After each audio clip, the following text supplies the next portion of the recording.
이러한 생각, 사고생활이라고 하는 것은 도대체 우리 삶 가운데 어떻게 시작되어지는가? 누가 우리의 사고생활에 영향을 미치는가? 라고 하는 걸 좀 보겠습니다.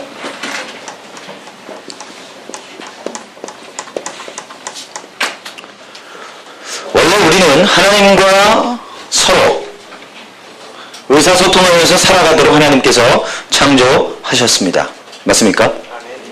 인생은 타락하게 되어졌고 이제 더 이상 우리는 하나님하고의 관계를 유지할 수 없게 되어졌습니다.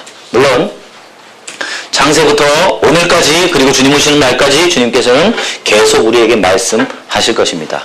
그런데 이제 우리가 더 이상 하나님의 음성을 듣거나 그분에게 다가갈 수 없다라고 하는 것이죠. 왜 그런가? 왜냐하면 이런 이유하고 같습니다. 여러분의 자녀들이 앞으로 있으시겠죠. 이미 있으신 분들을 대상으로 아주 쉽게 말씀드릴 수 있습니다. 자녀 되시는 분이 집에서 이제 텔레비전을 보고 있습니다. 텔레비전을 보고 있는데 이제 뭐 시켜야 할 일이 생각났어요. 그래서 아버지가 아들에게 철수야 가서 뭐 좀 사올래? 아무 소리가 들리지가 않아요. 좀 있다가 조금 소리가 커지죠. 철수야 가서 아빠 뭐 좀 사다 줄래? 아무 소리도 안 들려. 왜 그런가 했더니 아들이 앉아서 텔레비전을 보고 있는 거예요. 근데 텔레비전을 보는데 집중하다 못해 나중에 텔레비전 속에 들어가 버렸어요. 그 정도로 집중하고 있기 때문에 다른 사람의 음성은 전혀 들리지가 않는 거예요. 그죠? 인생도 똑같습니다. 우리 인생에 텔레비전 소리와 같이 수없이 많은 우리의 흥미를 자극하는 소리들이 있어요. 그 소리들에 우리가 집중하고 있게 되어질 때 우리는 하나님의 음성을 들을 수가 없게 되어지는 겁니다. 그러면 어떤 것들이 우리의 삶에 소리를 주는가?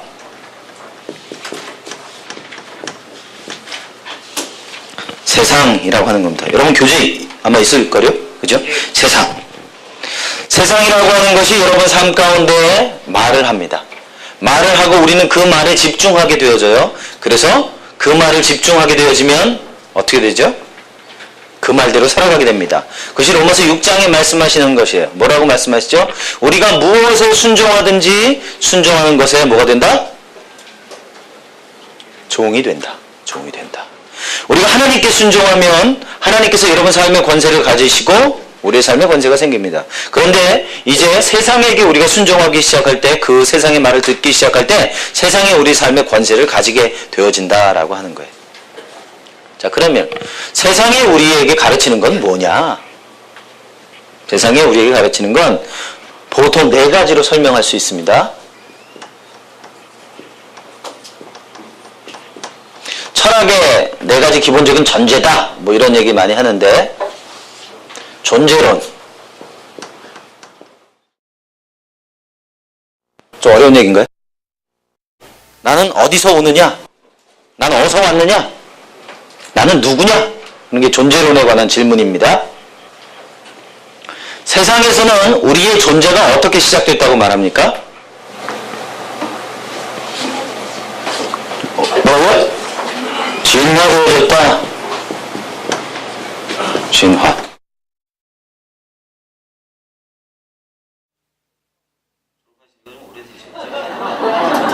모르겠습니다. 미국에서는 2개, 창조론하고 진화론을 같이 가르친다고 합니다. 왜냐하면 진화론이라고 하는 게 더 이상 합리적이지가 않아요. 진화론이 있죠. 론이라고 하는 건 theory라는 얘기거든요. 이론이라는 얘기예요. 실제가 아니에요. 어떤 거든지.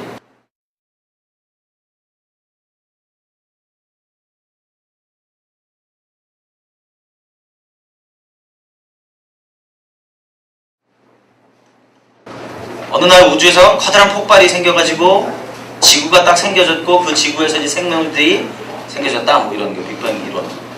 진화되어졌다. 그게 이제 사람들이 말하는 존재론이에요. 근데 조금만 합리적으로 생각해도 안 믿을 것 같은데 많은 사람들이 우주는 진화되어졌을 거라고 생각합니다. 예, 그 다음에 목적론이라고 하는 게 있어요. 우리가 어디로 가느냐. 그렇죠? 어디서 왔으니까 어디로 가야 될 거 아니에요. 그렇죠? 이 목적론이라고 하는 것이 우리의 삶에 굉장히 큰 영향력을 미치는 것 중에 하나입니다. 저도 보여주세요. 혹시 전 아닙니다. 우리가 이런 쪽에 다 전문가면서 믿지 않는 사람들 얘기겠지. 아니요, 거의 믿는 사람들도 뭐 별반 다르지가 않습니다. 여러분 인생의 목적이 뭐죠? 여기 오기 전에까지 돈 많이 버는 거. 예, 돈. 굉장히 정직하세요. 그죠? 돈. 또 명예. 또 권력. 그러니까 시간 지나니까 다 나온다니까. 또 행복 좋습니다. 잘 먹고 잘 사는 거. 예, 맞아요. 대부분의 사람들의 인생의 목적은 돈과 명예와 권력과 행복, 이러한 것입니다. 이거 조금 더 확장해 보면 이 목적이라고 하는 것, 우리가 어디로 갈 거냐라고 하는 것에 대해서 인도 사람들의 예를 든다면 이 사람들의 인생의 목적은 죽는 거예요. 왜? 윤회하는 거기 때문에. 인생이라고 하는 것, 우리는 직선적인 세계관을 가지고 있습니다. 그죠? 시작이 있고 끝이 있어요, 그리스도인들은. 근데 인도 사람들에게는 시작이 없고 끝이 없어요. 그러니까 그 사람들은 전혀 자신들의 삶을 변화시킬 생각을 하지 않아요. 왜? 변화한다는 건 의미가 없어요. 도리어 우주의 법칙에 반하는 거기 때문에 그냥 그대로 살아가는 거예요. 뭐 그 정도 할게요. 자, 그 다음에 가치론이라고 하는 게 있죠. 세상 사람들의 가장 가치가 있다고 생각하는 건 뭐죠?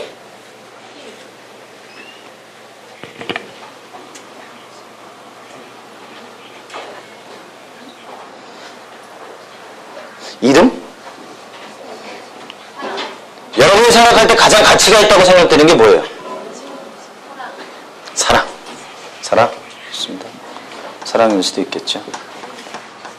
특별히 존재론, 목적론, 이것은 잘 드러나지 않는데 가치론이라고 하는 건 우리의 삶에 아주 가장 쉽게 드러나는 것 중에 하나입니다. 어떻게 우리가 우리의 가치를 찾을 수 있을까요? 간단합니다. 여러분들이 여러분 하루의 시간을 쭉 보면서 가장 많이 시간을 들이는 게 무엇인가를 보시면 그것이 여러분의 가치입니다. 그렇죠? 여러분의 생각이 집중되어져 있는 것이 여러분의 가치예요. 어떤 사람은 돈일 수도 있습니다. 어떤 사람은 남자친구일 수도 있고 여자친구일 수도 있어요. 우리가 말로는 다 하나님의 영광을 위해서 우리가 산다고 얘기하고 그분이 가장 큰 가치가 있다고 말하는데 내가 일주일에 단 1시간 예배 드리는 거, 그것도 예배 시간 1시간 지나면 중간에 빠져나가는 거, 그렇다면 그 사람의 가치는 결코 하나님이 될 수 없습니다. 제가 나가는 교회에 청년들이 인터넷에 글을 올렸어요. 뭐라고 글을 올렸냐면 예배 시간이 너무 길다. 부목사님이 설교 안 하고 담임 목사님이 설교 좀 많이 했으면 좋겠다. 목사님이 목이 좀 너무 쉬었다. 뭐 5만 가지 얘기를 다 인터넷에 떠내렸어요. 그러면서 뭐 그런 거 있죠. 주사모, 주님을 사랑하는 사람들의 모임, 뭐 이런 거 다 거짓말입니다. 그 사람의 가치는 시간이고 그 사람의 가치는 좀 더 나이스한 소리를 듣고 그런 것이 이 사람의 가치인 거예요. 본질하고는 전혀 관계없는 거. 여러분 삶의 가치는 그겁니다. 내가 가장 많이 시간을 들이는 게 뭔가, 내가 가장 많이 돈을 들이는 게 뭔가, 그게 여러분의 가치입니다. 그리고 아무도 보는 사람이 없을 때 내가 하는 거, 그런 게 우리의 가치입니다. 자, 그 다음에 이 모든 것과 더불어서 인식론이라고 하는 게 있어요. 존재론, 목적론, 가치론, 이것들을 어떻게 내가 인식할 거냐. 그죠? 내가 아는데 내가 안다는 걸 어떻게 아냐. 그죠? 여러분들은 어떻게 아세요? 인식론적인 질문이에요. 나는 어떻게 아는가? 교육. 또요? 뭐요? 행동을 통해서 안다? 행동. 또요? 가장 일반적으로 여러분 어떻게 알아요? 이성이죠, 이성. 인간은 생각하는 갈대다, 파스칼. 그죠? 생각. 철학자 철학자들이 가장 중요하게 여기는 것 중에 하나가 바로 이성이라고 하는 겁니다. 이성, 생각이라고 하는 것. 이게 얼마나 중요하게 여겨졌느냐 하면 종교개혁이 있을 당시 토마스 아퀴나스라고 하는 위대한 신학자가 있었어요. 그 사람이 뭐라고 그랬냐면 인생이 사람이 아담과 하와 때 완전히 타락했다. 근데 유일하게 타락하지 않은 곳이 한 곳이 있다. 어디냐? 이성이다. 우리는 이성으로 하나님을 알 수 있다 라고 얘기했어요. 근데 그때부터 신학이 타락하기 시작했어요. 사실은 그때부터. 르네상스하고 종교개혁하고 같은 시대인 줄 아시죠? 우리가 교과서를, 세계사 교과서를 보면 르네상스는 이만큼, 종교개혁은 요만큼 남아있지만 실제 역사는 그렇지 않습니다. 동일한 현상이 가고 있는 거예요. 자, 사람들은 이성을 통해서 압니다. 실험을 통해서 알고 과학을 통해서 알아요.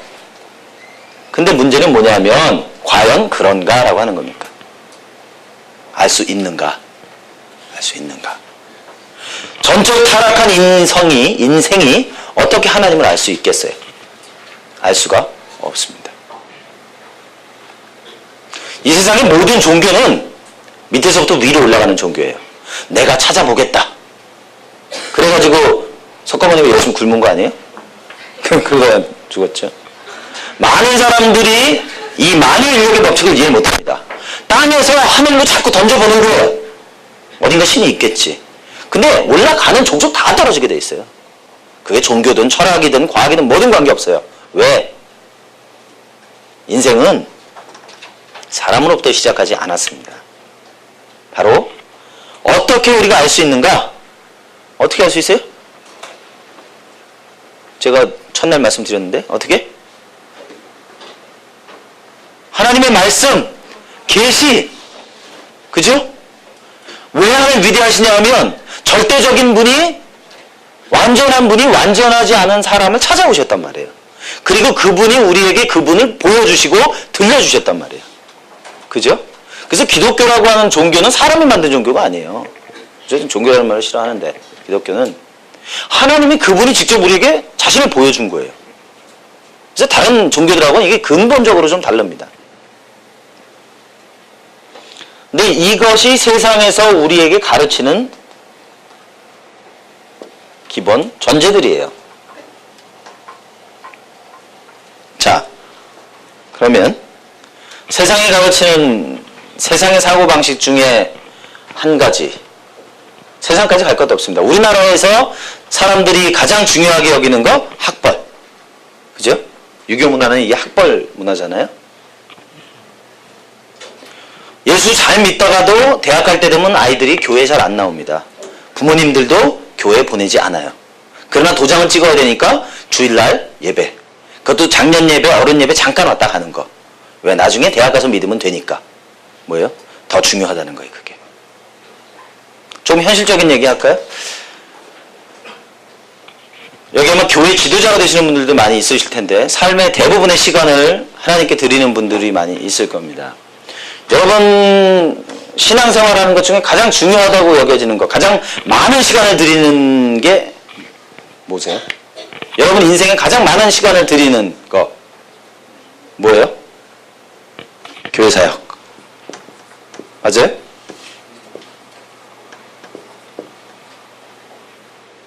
지금까지 한국 교회에서는 어떻게 가르쳤냐면 교회 활동이 가장 중요하다. 그리고 그 다음에 뭐 가정도 있고, 아니 가정이 아니고 다른 사람, 그 다음에 집, 가정, 그 다음에 뭐 쭉 있어요. 이렇게 우리 삶의 우선순위가 결정되어져 있기 때문에 교회 사역이 딱 우리 삶의 어떤 해야 될 일을 딱 드러나게 되면 나머지 다른 모든 것들은 어떠한 이유든지 간에 포기되어질 수 있습니다. 그죠? 제가 지금 설명을 잘 못하고 있는 것 같아요.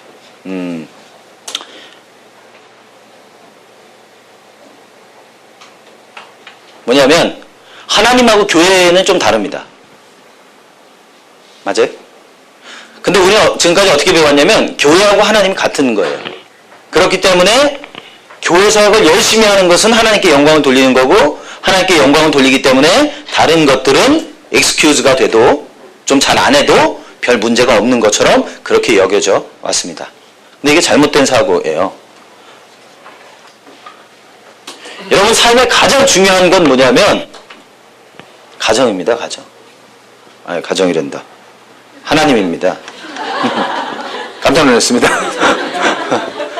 여러분 인생의 가장 큰 우선순위는 하나님이에요. 맞아요? 예, 하나님. 웨스트민스터의 신앙 고백이죠. 인간의 존재 목적은 하나님께 영광을 돌리는 것. 하나님이에요. 그리고 그 다음에 뭐냐?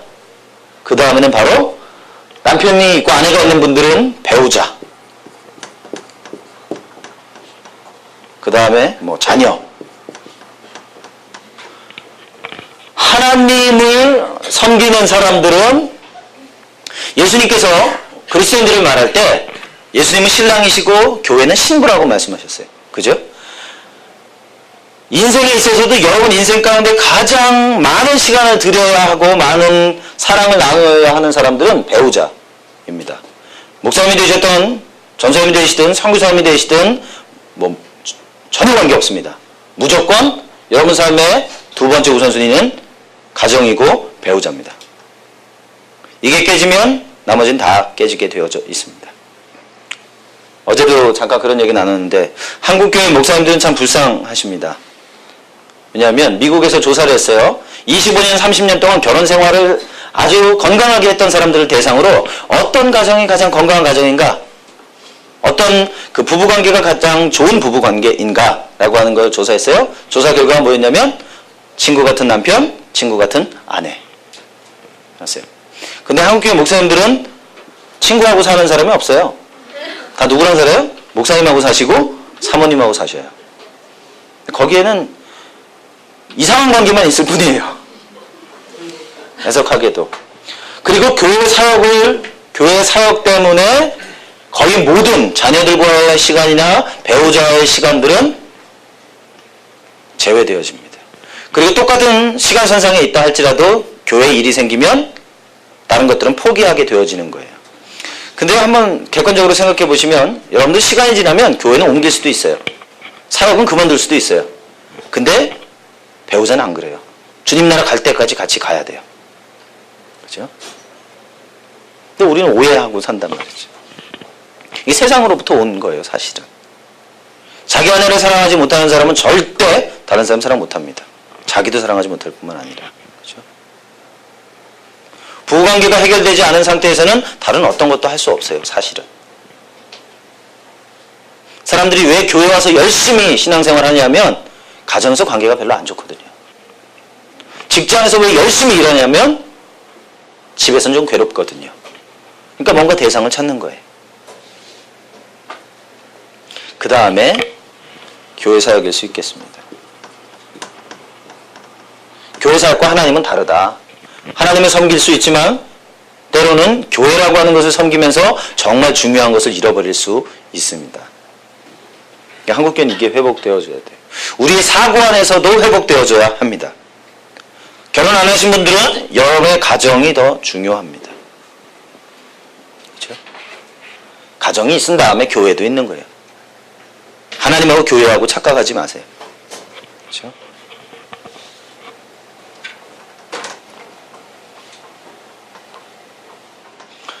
예, 아유, 너 시간 많이 지체했습니다. 이걸 하려고 하는 게 아닌데. 자, 세상이 여러분들에게 영향을 주고, 그 다음에 육이라고 하는 것이 여러분 삶에 영향을 줍니다. 이 육은 뒤쪽에서 할 거니까 넘어가고요. 그 다음에 가장 근본적으로 여러분 삶 가운데 영향을 미치는 것은 사단이겠죠. 사단의 이름이, 여러 가지 이름이 있지만 그 중에 하나는 거짓의 아비다. 얼마나 거짓말을 잘하냐면, 그냥 이름이 거짓말도 아니고 거짓의 아버지다. 여러분 아시죠? 그 허수의 아버지가 누군지 아시죠? 허수 아비. 거짓의 아버지는 거짓의 아비. 그만큼 거짓말 잘한다는 얘기예요. 다시 말하면 그 거짓말을 사람들에게 해서 사람들이 속아 넘어가게 한다. 그래서 이 사단은 여러분들 삶을 공격하는 방법이 이렇게 거창하게 폭풍을 일으키고 그렇게 하지 않습니다. 아주 간단한 방법이 뭐냐면 여러분 생각 가운데 거짓말 하나 휙 집어던지면 그걸 넙죽 받아먹고 혼자서 막 괴로워하고 고통스러워하는 거예요. 사단은 그냥 냅둬요. 가만둬요, 그냥. 가만두면 되거든요, 혼자. 혼자 떼굴떼굴 굴러오면서 중내산해하고 한단 말이에요. 사단이 쓰는 방법은 이런 거예요. 그래서 영적 전쟁을 한다고 하는 것은 사단과 우리가 이 몸으로 맞붙어서 싸우는 그런 싸움이 아니에요. 거짓말하고의 싸움이에요. 거짓말. 어떤 세계관 하시는 분들은 영적 전쟁을 뭐라고 얘기하냐면 시스템하고의 싸움이라고 얘기해요. 그죠? 인도의 시스템이라고 말하면 뭐예요? 윤회라고 하는 것과 싸우는 거예요. 그것이 처리되지 않으면 인도 사람들이 변화가 오지 않으니까. 기독교가 아무리 들어가도 소용없으니까. 그죠? 그래서 영적 전쟁은 단순히 그냥 귀신이 있으면 예수 이름으로 귀신아 떠나가라 하는 그런 정도 수준이 아니란 말이에요. 사단이 여러분 삶 가운데 영향을 미칩니다. 그리고 인간의 영이 여러분 삶 가운데 영향을 미쳐요. 예수 그리스도의 구주로 영접하기 전에 모든 사람의 영은 죽어 있습니다. 영이 죽어 있다라고 하는 말은 영이 없다는 말이 아니에요. 성경에서 말하는 모든 삶과 죽음은 뭐라고요? 관계하고 관련이 있습니다. 바로 죽었다라고 하는 건 이 영은 더 이상 하나님하고 관계를 맺을 수 없게 되어졌다라고 하는 거예요. 그래서 아담과 하와가 600년 이상을 산 거예요. 영은 죽었지만 생각할 수 있었어요. 타락했지만. 그리고 감정도 있었어요. 두려워서 숨었어요. 행동도 했어요. 숨었잖아요. 다 했어요. 지정의가 다 있었다고요. 근데 영이 죽었어요. 하나님께 반응하지 않았어요. 근데 어떻게 이스라엘 백성들이 우상 숭배를 해요? 왜냐하면 영이 하나님께 반응하지 않지만 다른 것에 반응하기 때문에 그런 것이에요. 자, 그 다음에 뭐가 있냐면 바로 사람의 음성이 있죠. 사람의 음성이 여러분에게 영향을 미칩니다.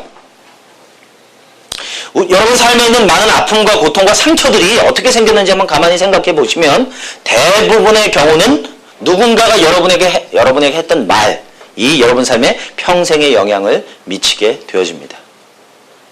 여러분 부모님은 돌아가셨을지 모르겠어요.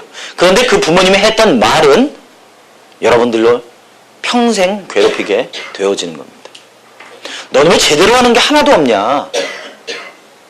여러분 잘하고 나서도 무엇인가 할 때마다 누군가가 여러분에게 그렇게 말하는 것 같아요. 실패할 때마다 너는 왜 잘하는 게 하나도 없냐? 그렇게 말했던 분은 돌아가셨지만 그 말은 계속해서 여러분 삶 가운데 남아있게 되어진다라고 하는 겁니다. 자, 그리고 뭐 하나님의 음성이 있겠죠. 그리고 여러분의 과거가 여러분의 생각에 영향을 미치게 되어집니다. 많은 경우에 여러분들의 어린 시절에 여러분 마음 가운데 심겨졌던 거짓말들이, 심겨졌던 사건들이, 상황들이 여러분 평생에 만나는 사람들을 전이합니다. 마크 맥민이라고 하는 사람이 로드맵 테라피라고 하는 걸 하는데 사람들은 누구나 태어날 때 지도를 가지고 태어난다고 그럽니다. 근데 지도를 가지고 태어나는데 이 지도가 완벽한 지도가 아니에요. 그죠? 10년만 지나도 지도가 많이 변합니다. 근데 우리는 그 지도를 가지고 엄마 아빠가 만든 그 지도를 가지고 평생 살아간단 말이에요. 그러니까 계속 맞지 않는 지도를 가지고 살아가는 거죠. 수정이 되어지지 않는 지도인 겁니다. 자, 생각에는 보통 뭐 세 가지 생각이 있다고 그러는데 거듭나지 않은 생각들. 이게 눈이 먼 상태로 있다는 거예요. 하나님의 말씀을 전혀 받아들이지 않는 거죠. 마음이 완고한 거예요. 불신하고 불순종하고 교만하는 겁니다.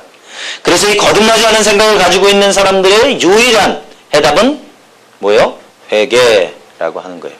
회개라고 하는 것은 두 가지 차원이 있다고 말씀을 저번 세미나에서 드렸습니다. 회개라고 하는 것은 메타노이아라고 하는 단어를 쓰는데 이 메타노이아라고 하는 단어의 첫 번째 의미는 생각이 바뀐다라고 하는 거예요. 구약에서 말하는 모든 회개는 뭐냐면 돌아서는 거. 맞아요? 회개라면 돌아서는 거다. 근데 이게 초점이 어디에 있냐면 행동의 변화에 초점이 있어요.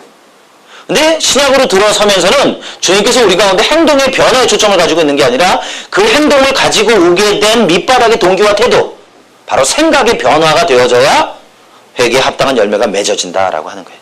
그래서 모든 믿지 않는 사람들의 삶의 근본적인 변화는 바로 생각의 변화가 와야 돼요. 그게 그리스도인 되는 거예요. 믿지 않는 사람들이 어느 날 예수 그리스도를 받아들이게 됩니다. 생각이 변한 거예요. 그래서 그리스도인이 되는 거예요. 자, 회심했지만 이중적인 생각을 가지고 있는 사람들이 있어요. 이거 뭐 육적인 생각이라고도 하는데 그게 이제 대부분의 믿는 사람들의 삶의 모습입니다. 하나님께서 여러분 삶 가운데 영향을 미치시지만 거듭나고 나서 이 모든 것이 영향력이 끊어져야 하는데 끊어지지 않고 여전히 공존하고 있단 말이에요. 그래서 5만 가지 생각이 여러분 삶 가운데 있는 겁니다. 그래서 어떤 때는 여러분들이 하나님의 음성을 듣고 잘 하다가 어떤 때는 잘 못하는 거예요. 하얀 개 검은 개 얘기 아시죠? 믿는 사람들이 생각하기를 하얀 개는 좋은 개예요. 하나님이 말씀하시면 하얀 개가 이겨요. 그리고 다른 게 말씀하시는 게 아니고 말하면 까만 개가 이겨요. 그래서 우리가 생각하기를 보통 두 가지 본성이 우리 안에 같이 있다라고 생각해 왔어요. 잘못된 생각입니다. 제가 첫날 말씀드렸던 것처럼 우리는 본질적으로 거룩합니다. 우리는 본질적으로 의롭습니다. 거듭나게 되면 어떻게 되냐면 하얀 개가 까만 개를 잡아먹어버려요. 그래가지고 더 이상 까만 개는 없어요. 근데 그럼에도 불구하고 여러분 삶 가운데 계속해서 여러분 뇌를 사용해서 뇌에 계속 죄가 말하는 거예요. 너 옛날처럼 살아도 돼. 너 어제도 그거 했잖아. 오늘도 하자. 근데 내가 죽은 줄 모르는 사람들은 하나님께 살아있는지 모르는 사람들은 그래 맞아. 그리고 동일하게 한다라고 하는 것이 이중적인 생각을 가지고 살아가는 거죠. 그래서 성경에 보니까 어제 우리가 나눴던 것처럼 로마서나 에베소서나 다른 많은 서신서들에서 말하기를 마음을 새롭게 함으로 변화를 받아라. 그 얘기는 뭐냐면 더 이상 우리가 세상의 음성을 듣지 않게 되어지는 것, 하나님의 음성을 듣게 되어질 때 새롭게 되어지는 것이다 라고 하는 겁니다. 그래서 주님께서 우리의 생각을 새롭게 하기를 원하시는 겁니다. 제가 오늘 무슨 생각을 했냐면 제가 운동을 해야겠다는 생각을 한 10년 전부터 한 것 같아요. 근데 아직까지도 전혀 안 하고 있습니다. 근데 제가 오늘 낮에 어떤 책을 읽다가 좀 심각하게 이 운동을 고려해야겠다는 생각이 들었어요. 이게 프랑스 의사가 쓴 책인데 우울증 있잖아요. 우울증에 걸린 사람을 그 의사들은 약을 줘가지고 항우울제를 줘서 치료합니다.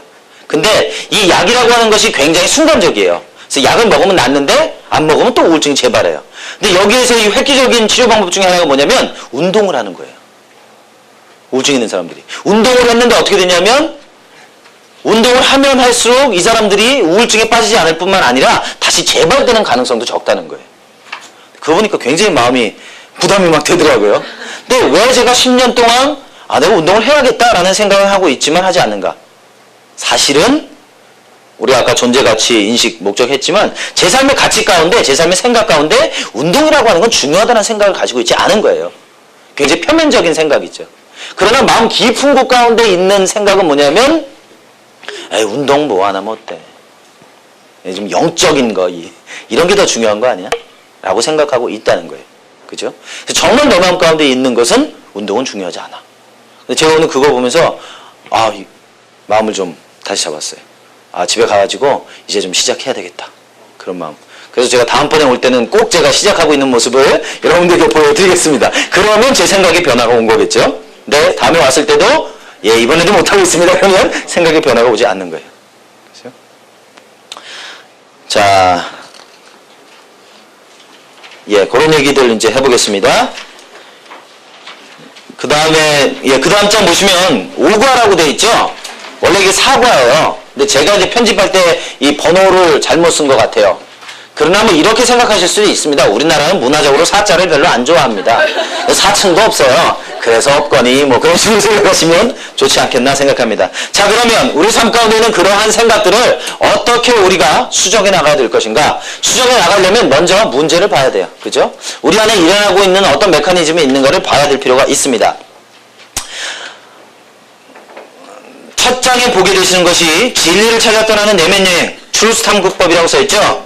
이 ST 차트라고 하는데요. Search for Truth 차트라고 하는데 이 차트를 가지고 여러분 삶 가운데 있는 부정적인 사고방식들을, 거짓말들을 하나님의 진리로 바꾸는 작업들을 해나가게 되어집니다. 그러려면 먼저 우리 안에 어떠한 비합리적인 그리고 실제적이지 않은 성서에 기반하지 않은 생각들이 있는지 보아야 할 것입니다. 그 다음 페이지 한번 보시겠어요? 다음 페이지 보시면 자, 이 true의 기본 이해가 있어요.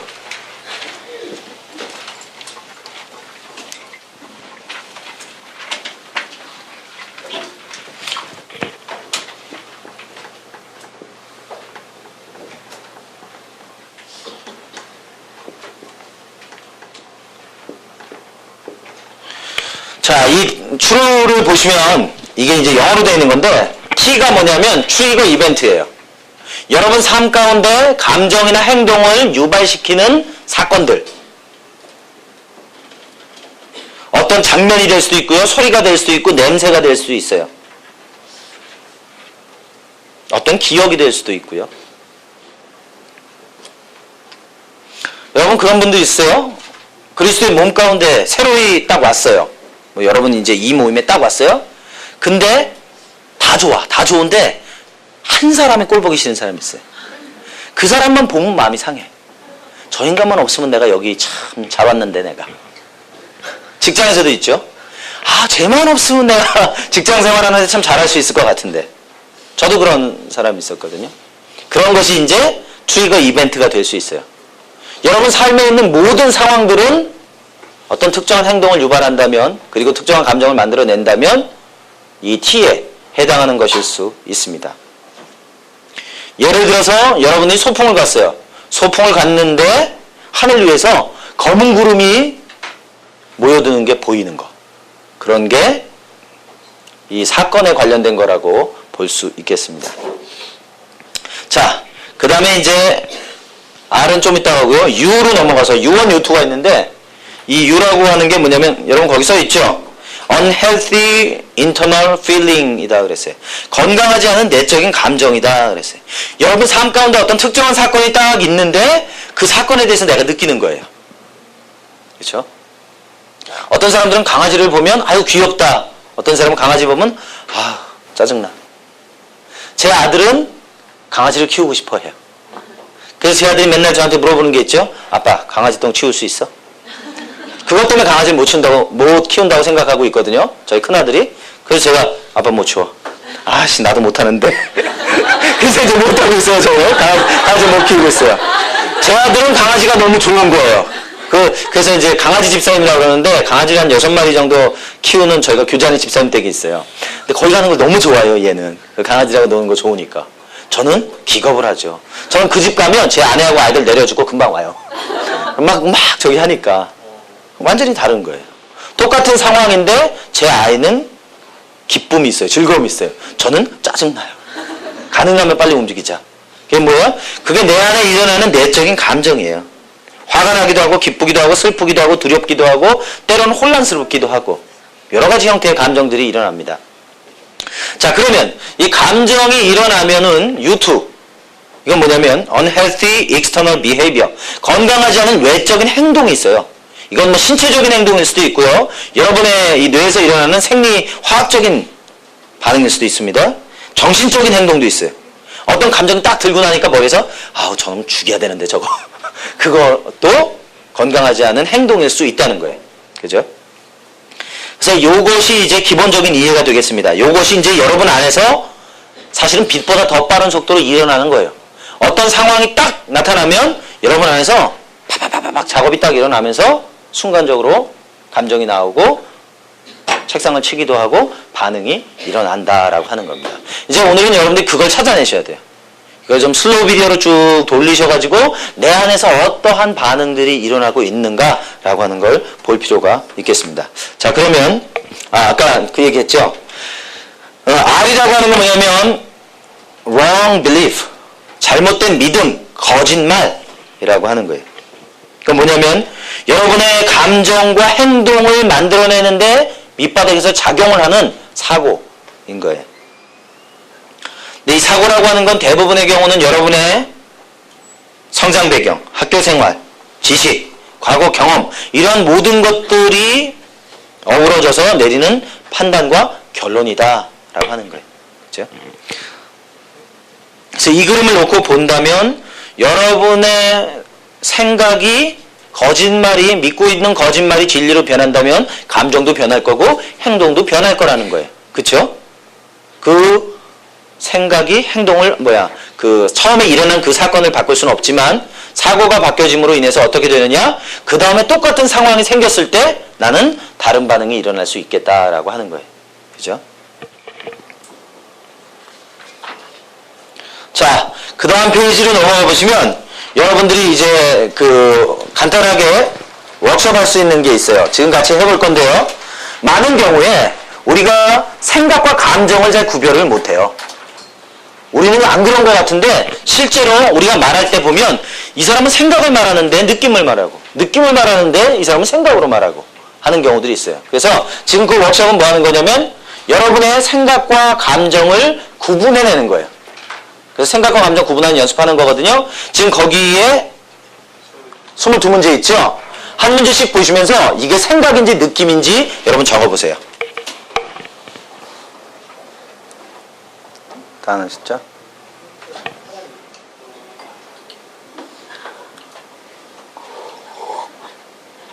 만점 맞으려고 노력하지 마세요. 괜찮아요.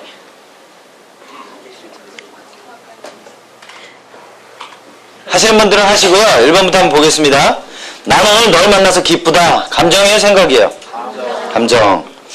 2번은 넌 내가 뭘 해야 한다고 느끼니? 뭐예요? 생각이죠. 난 비기독교인과 결혼하는 것이 그러다고 느껴.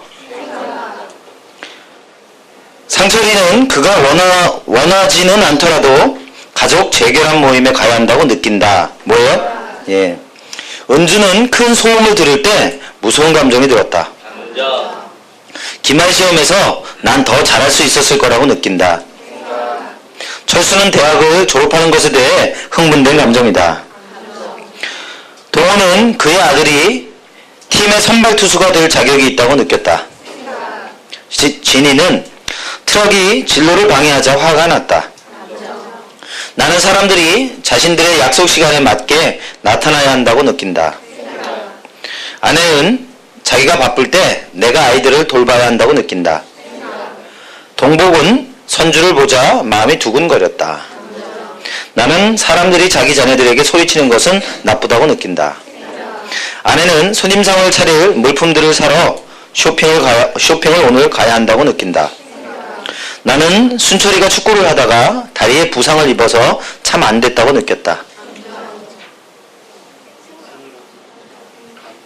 자, 보세요. 나는 순철이가 축구를 하다가 다리에 부상을 입어서 참 안 됐다고 느꼈다. 뭐죠? 생각이죠, 생각. 참 안 됐다고 생각되는 거예요. 그죠? 그걸 우리는 느낀다고 쓴다는 거예요. 이게 몇 번이었어요? 예. 영철이 공차는 기술이 매우 멋졌다. 그도 정말 잘했다고 느낀다. 당신은 나에게 동의하지 않는다는 것을 안다. 그러나 어쨌든 나는 반드시 그것을 해야 한다고 강하게 느낀다. 생각. 그 손님은 웨이터가 그에게 커피를 엎질렀을 때 화가 남을 느꼈다.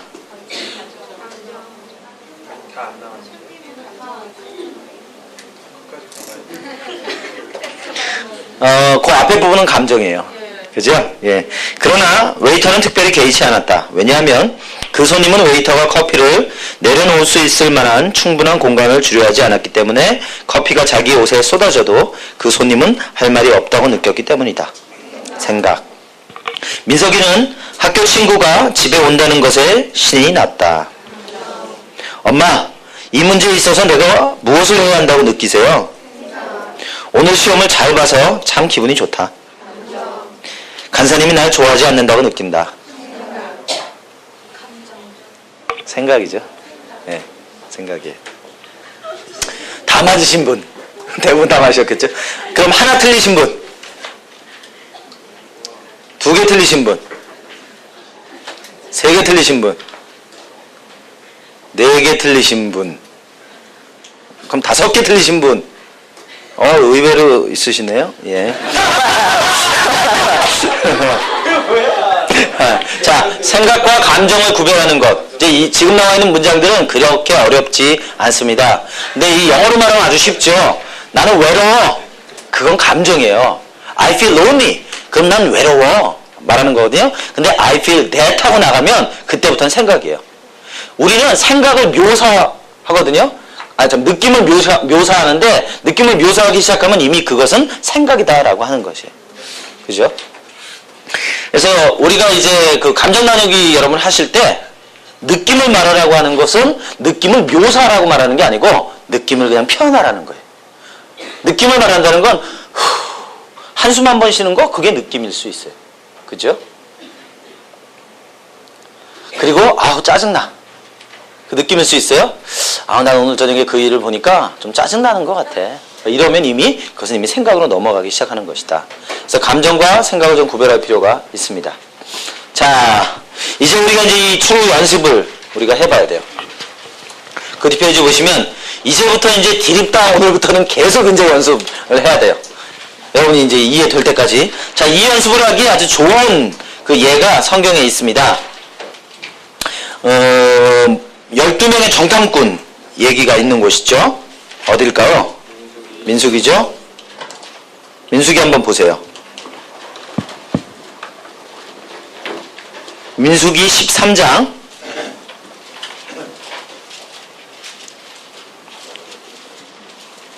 자, 제가 상황을 설명하겠습니다. 여러분 잘 아시는 것처럼 이제 가나안에 가까이 왔어요. 가나안에 가까이 왔고 이제 13장 초에 보시면 어떤 일이 있냐면 모세가 이스라엘 백성들을 보내가지고 가나안을 탐지하게 합니다. 그 중에 이제 12명을 선택해요. 아마도 제가 볼 때는 이 12명은 굉장히 뛰어난 사람들. 그죠? 그 이스라엘 족속 중에서는 굉장히 좀 탑 클래스의 사람들이었을 겁니다. 그래서 그 사람들 12를 뽑아가지고 가나안으로 보냅니다. 가나안으로 보내서 그 가나안이 어떤 상황에 있는지 알기 위해서 12명이 이제 가나안에 가서 정탐을 하고 돌아옵니다. 그런데 똑같은 가나안에 있는 모습을 보고서 10명과 또 다른 두 사람의 반응이 전혀 달랐었다라고 하는 겁니다. 그래서 지금 이 앞에 첫 번째 그림을 보시면 정탐꾼들이 어떻게 반응했는가, 그 사람들은 추루를 어떻게 했는가를 우리가 한번 볼 수 있어요. 자, 트리거 이벤트 봅시다. 12명의 정탐꾼들의 T 뭐예요? 정탐하고 왔다? 정탐이죠? 정탐, 사건이에요.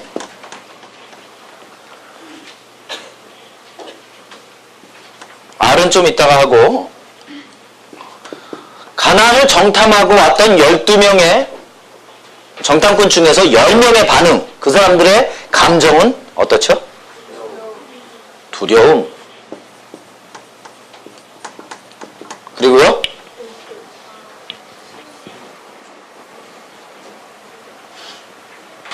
두려움, 또 뭐요?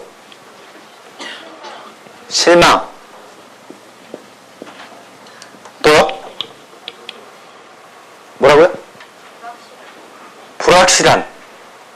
왜 불확실한 것 같아요? 하나님 말씀에 불확실한 의심?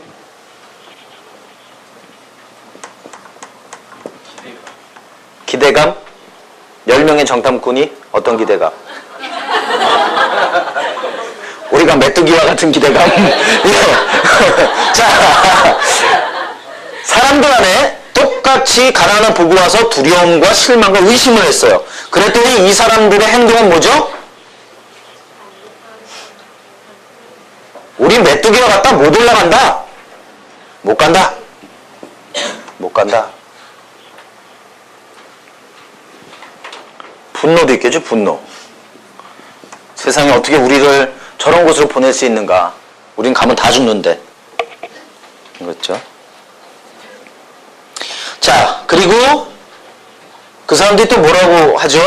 그 사람들이 했던 행동이 있어요. 본문에 보시면. 어디 있냐면 32절. 그 사람들의 두려움과 실망과 의심과 분노에 대해서 이 10명의 정탐꾼이 어떻게 했나 보세요? 나쁜 소문을 퍼뜨렸죠.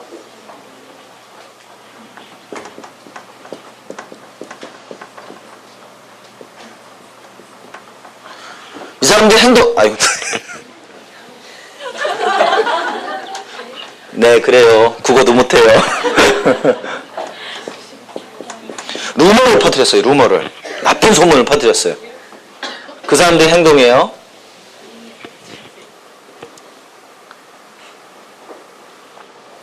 자, 이 사람들은 지금 어떤 생각 때문에 이런 두려움들과 이런 행동을 하게 됐을까요?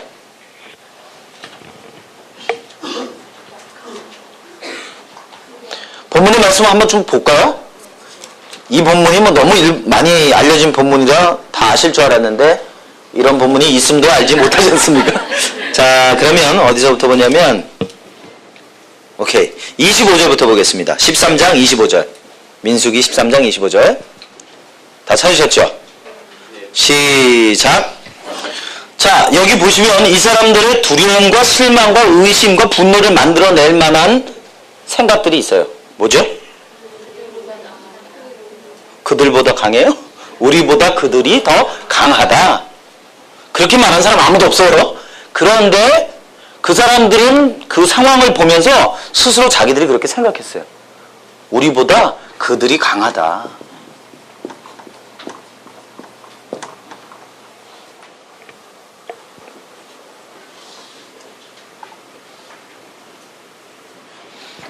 또 뭐가 있겠어요?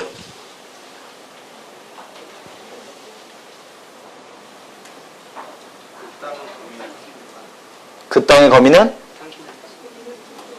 그 땅의 거민 뭐라고요? 범인을 삼키겠다. 몇 절이에요? 32절. 아, 32절. 우리가 탐저거들을 그곳에 사는 사람들을 삼키는 땅이다. 그 땅에서 본 백성이. 아. 뭐 그들이 강하다라고 하는 것 의미가 비슷한 의미인데요. 그 사람들이 너무 크고 견고하기 때문에 우리는 그 사람들을 이길 수 없다. 두려운 거죠. 왜 실망했을까요? 왜 절망했을까요?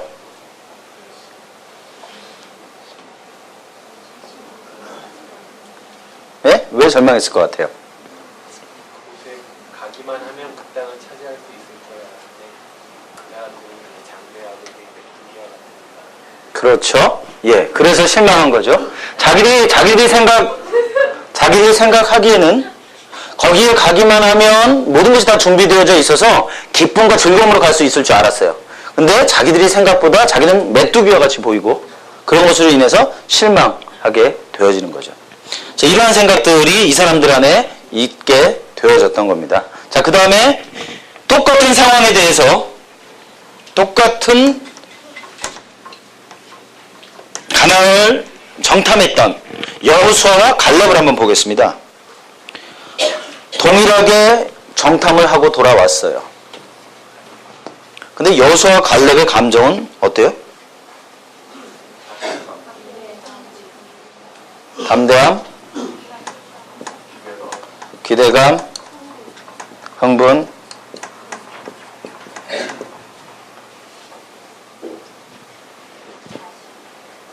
확신이 있죠? 소망도 있어요. 그죠?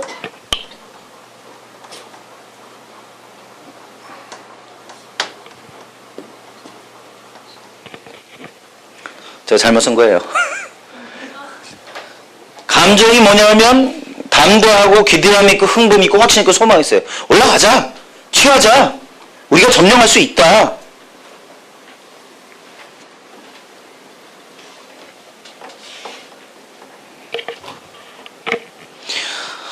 자, 이런 담대함과 기대함과 흥분과 확신과 소망을 가지고 있었던 여호수아와 갈렙이 어떤 행동을 하게 되죠?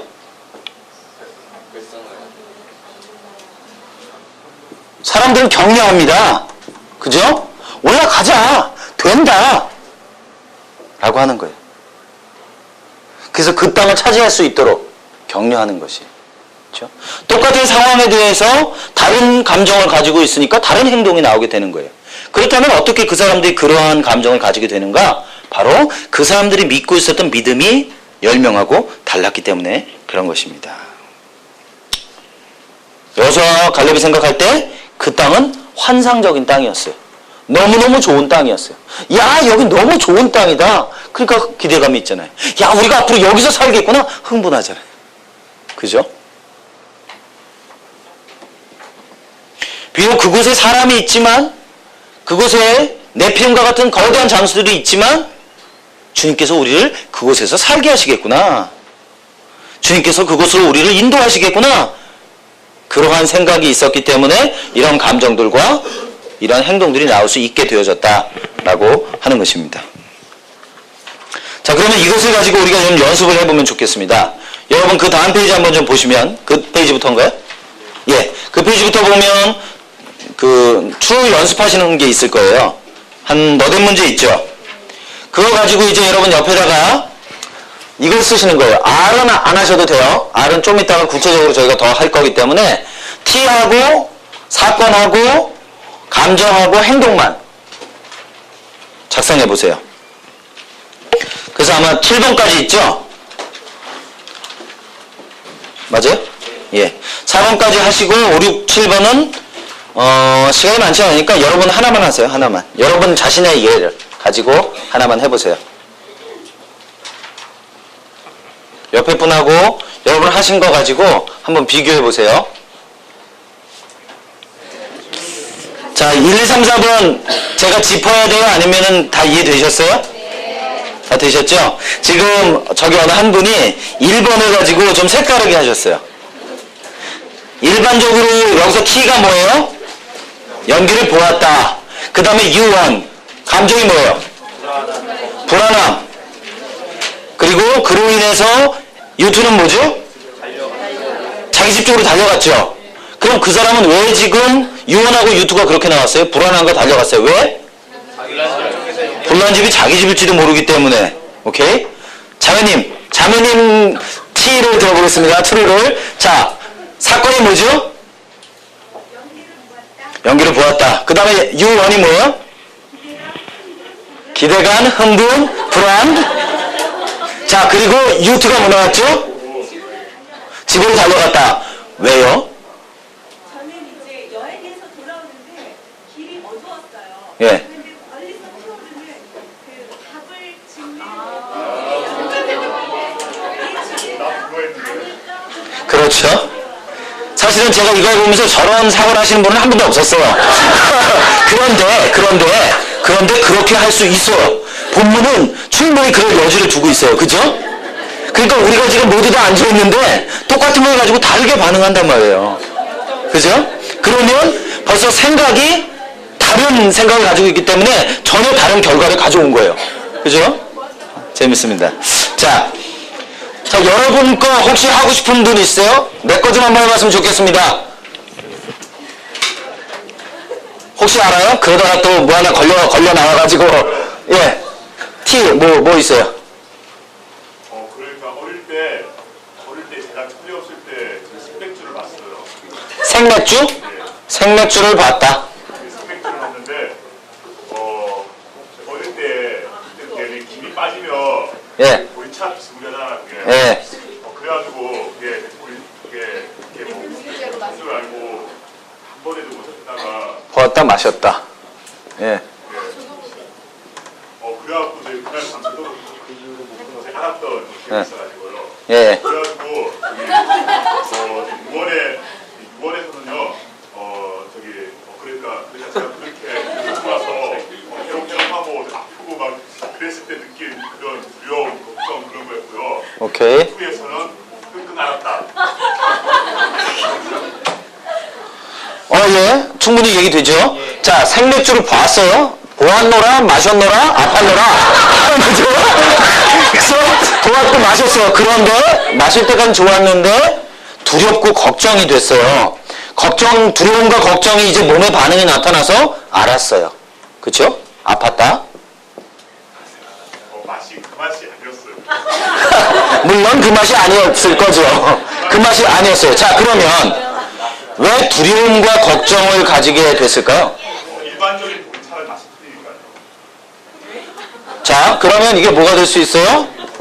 보리차가 아닐지도 몰라. 맛이 간 보리차. 오케이. 만약에 맛이 간 보리차라면 난 이거 먹고 아플지도 몰라. 그죠? 그러한 생각들이 두려움과 걱정을 주었어요. 두려움과 걱정을 주었더니 실제로 사실은 안 아플 수 있거든요. 그죠? 그거 먹고서 한잠 잘 자고 일어날 수 있어요. 근데 실제로 두려움과 걱정이 이게 지금 이제 감정뇌가 작용을 한 거예요. 감정뇌가 작용을 하고 그 뇌에서 신호를 보내가지고 이 네오콜텍스에서 반응을 했어요. 그랬더니 몸이 아프기 시작하는 거예요. 그죠? 아팠다는 거예요. 근데 그게 어떻게 왔어요? 결국은 내가 그렇게 생각했기 때문에 그렇게 반응이 왔다라고 볼 수 있겠습니다. 오케이. 예. 지금은 생맥주 마시면 아픈가요? 제가 진짜 이런 일이 가능합니다. 뭐냐면 어렸을 때 어떤 특정한 일을 겪잖아요. 근데 이 특정한 일이 계속해서 여러분 삶 가운데 반복적으로 고통을 줄 수 있어요. 만약에 T1이 아버지의 자살, 좀 무거운 주제인데 제가 다뤘던 어떤 분은 아버지가 12살 때 저녁에 나가셔가지고 밤에 목을 맸어요. 공포, 두려움이겠죠. 무섭고. 행동, 저녁에 못 나가게 한다. 이게 어렸을 때 있었던 사건인데 지금 결혼한 남편에게 계속해서 저녁만 되면 못 나가게 해요. 왜 못 나가게 할까요? 또 죽을까봐. 죽을지도 몰라. 죽을지도 몰라. 그래서 처음에는 이 T가 아버지의 자살이지만 현재로 오게 되어질 땐 사건이 뭐가 될 수 있어요? 남편이 나가려고 한다. 남편이 나간다. 나간다? 안 돼. 절대 안 돼. 막 두렵기 시작하면 무섭기 시작해요. 여보 제발 나가지 마. 나가지 마. 그리고 못 나가게 해요. 근데 별 문제가 없을 수 있지만 부부간에 갈등이 있기 시작해요. 이것 때문에. 도대체 왜 이래? 우리나라 사람들은 다 저녁 때만 움직이는데 딴 사람들은 다 괜찮을지 몰라도 본인은 안 그래요. 왜? 저녁에 나가면 안 들어올지도 모르니까. 그죠? 자, 그렇다면 단순히 죽을지도 몰라라고 하는 이 말은 여러분 삶 가운데 특정한 시기에 형성되어져서 여러분 영혼에 깊이 박혀 있었던 거예요. 그렇다면 이게 제거되기 전에는 이 U1과 U2는 절대 변하지 않는다라고 하는 거예요. 그렇겠죠? 오케이.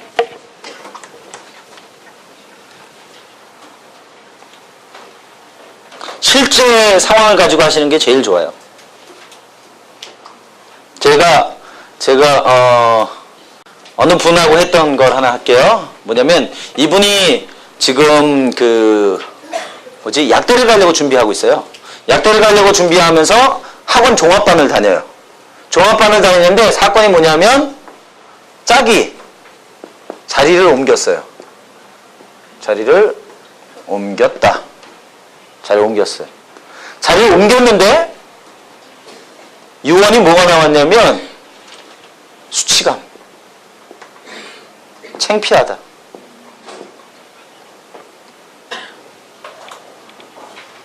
그리고 U2는 어떤 행동이 나왔냐면 수치감과 창피가 들어서 이 친구를 학원 안에서 봐도 피하는 거예요. 피한다. 그리고 눈을 못 맞춘다.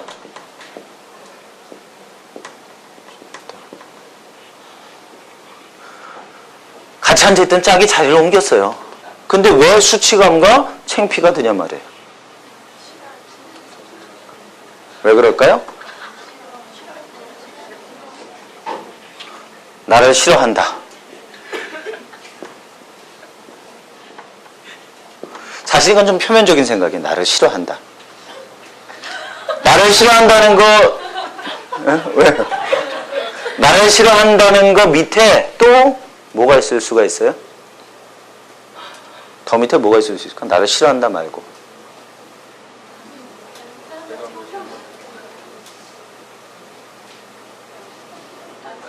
나는 모든 사람들한테 사랑받아야 해.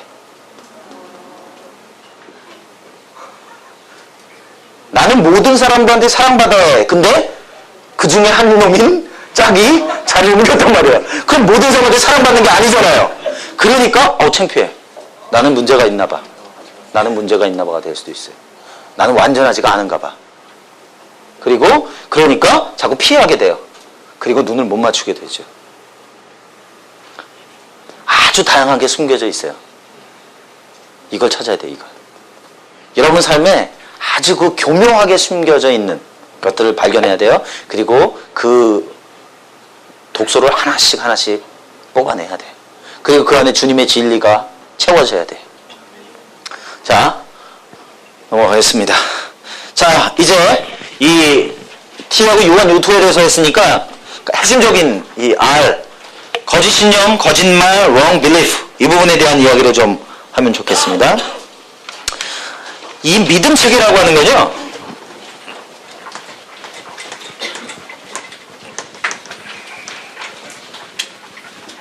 믿음 체계라고 하는 건 빙산 같아요, 빙산. 빙산을 보시면 보통 9분의 1이 떠 있다고 그러죠. 광고 말씀 미리 드립니다. 오늘은 쉬는 시간 없이 갑니다. 혹시 갔다 오셔야 되는 분은 자연스럽게 다녀오시면 되겠습니다. 죄송합니다. 시간을 못 드려서. 보통 표면 위에 드러나는 게 뭐냐면 행동이에요, 행동. 그죠? 행동. 그리고 보였다 안 보였다 하는 게 있어요. 이 감정이라고 하는 거예요, 감정. 행동과 감정. 이제 그 밑에 뭐가 있냐면 자기 대화라는 게 있어요. 셀프 톡이라고 그러는데 자기 대화. 아니다. 맞나? 예. 자기 대화. 자기 대화라고 하는 건 내면의 독백이다. 또는 뭐 자동적인 사고다. 뭐 그런 얘기 합니다. 쉽게 말하면 뭐냐면 여러분 삶에 어떤 그 T가 딱 일어나잖아요. 트리거 이벤트가 일어나면 제일 처음에 빛보다 더 빠른 속도로 여러분 안에서 어떤 게 오고 가냐면 자기 대화를 하기 시작해요. 자기 대화가 1분에 500단어를 말해요. 굉장히 빨라요. 그 굉장히 빠른 걸 지나가서 감정이 나온 거예요, 사실은. 500단어가 막 왔다 갔다 해가지고 감정이 딱 나온 거예요. 그러니까 얼마나 빨라요? 근데 이게 자동적이란 말이에요. 오토매틱이란 말이에요. 딱 집어넣으면 딱 나온단 말이에요. 그게 여러분 삶 가운데 형성되어져 있는 거예요. 근데 우리가 실례하겠습니다. 자기와 스스로 대화하고 있다라고 하는 것을 인식하지 못한다라고 하는 거예요. 그리고 자기 대화의 범위가 어느 정도인지까지를 잘 모르는 거죠. 일반적으로 이 자기 대화가 여러분의 감정과 행동을 유발하게 되어져 있습니다. 그래서 이 자기 대화는 또 저희가 내일 다룰 거예요. 자기 대화라고 하는 건 한마디로 말하면 이런 거예요. 여러분 지금 마음속에 뭐가 있냐면요. 카세트 플레이어가 하나씩 들어있어요. 하나씩 들어있어가지고 이 스피커가 2개 있어요, 이게. 근데 이 스피커에서 나오는 소리가 자기 대화의 소리가 이쪽 왼쪽에 있는 스피커에서는 계속해서 부정적인 소리가 막 나와요. 계속 나와요. 1분에 500단어가. 그죠? 그리고 이 오른쪽의 스피커에서는 소리가 나오긴 나오는데 잘 안 들려. 하나님이 당신을 사랑하십니다. 너무 조그맣게 들려요. 나는 별로야. 난 쓰레기야. 나는 사랑받지 못해. 막 이런 말들이 1분에 500단어가 돌아가 버리니까 널 사랑해. 나는 사랑받지 못해. 묻혀버리는 거예요, 소리가. 하나님 소리가 묻혀버리는 거예요, 그 소리에.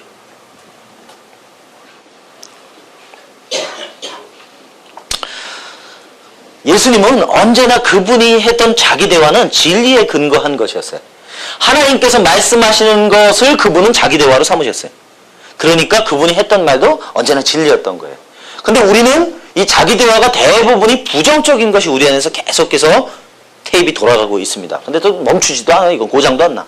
그래가지고 계속 돌아가요. 언제부터? 여러분이 어렸을 때부터 여러분 주변에 있던 사람들이 넣어줬던 그 생각들, 그것이 여러분 안에 계속해서 그러한 대화를 만들어냈다라고 하는 겁니다. 자, 이러한 자기 대화들이 있은 후에는 뭐가 있냐면 거짓말이 있어요. 믿음이라고 하는 거죠. 이러한 수없이 많은 그 단어와 문장들이 돌아가고 있는 그 밑에는 핵심적인 거짓말들이 뿌리박혀 있어요. 아까 그 짝이 자리를 옮겼어. 아우, 난 별론가 봐. 사람들이 날 싫어하나 봐. 근데 그 맨 밑바닥으로 가보니까 뭐가 있냐면 나는 모든 사람들한테 사랑받아야 돼. 그죠?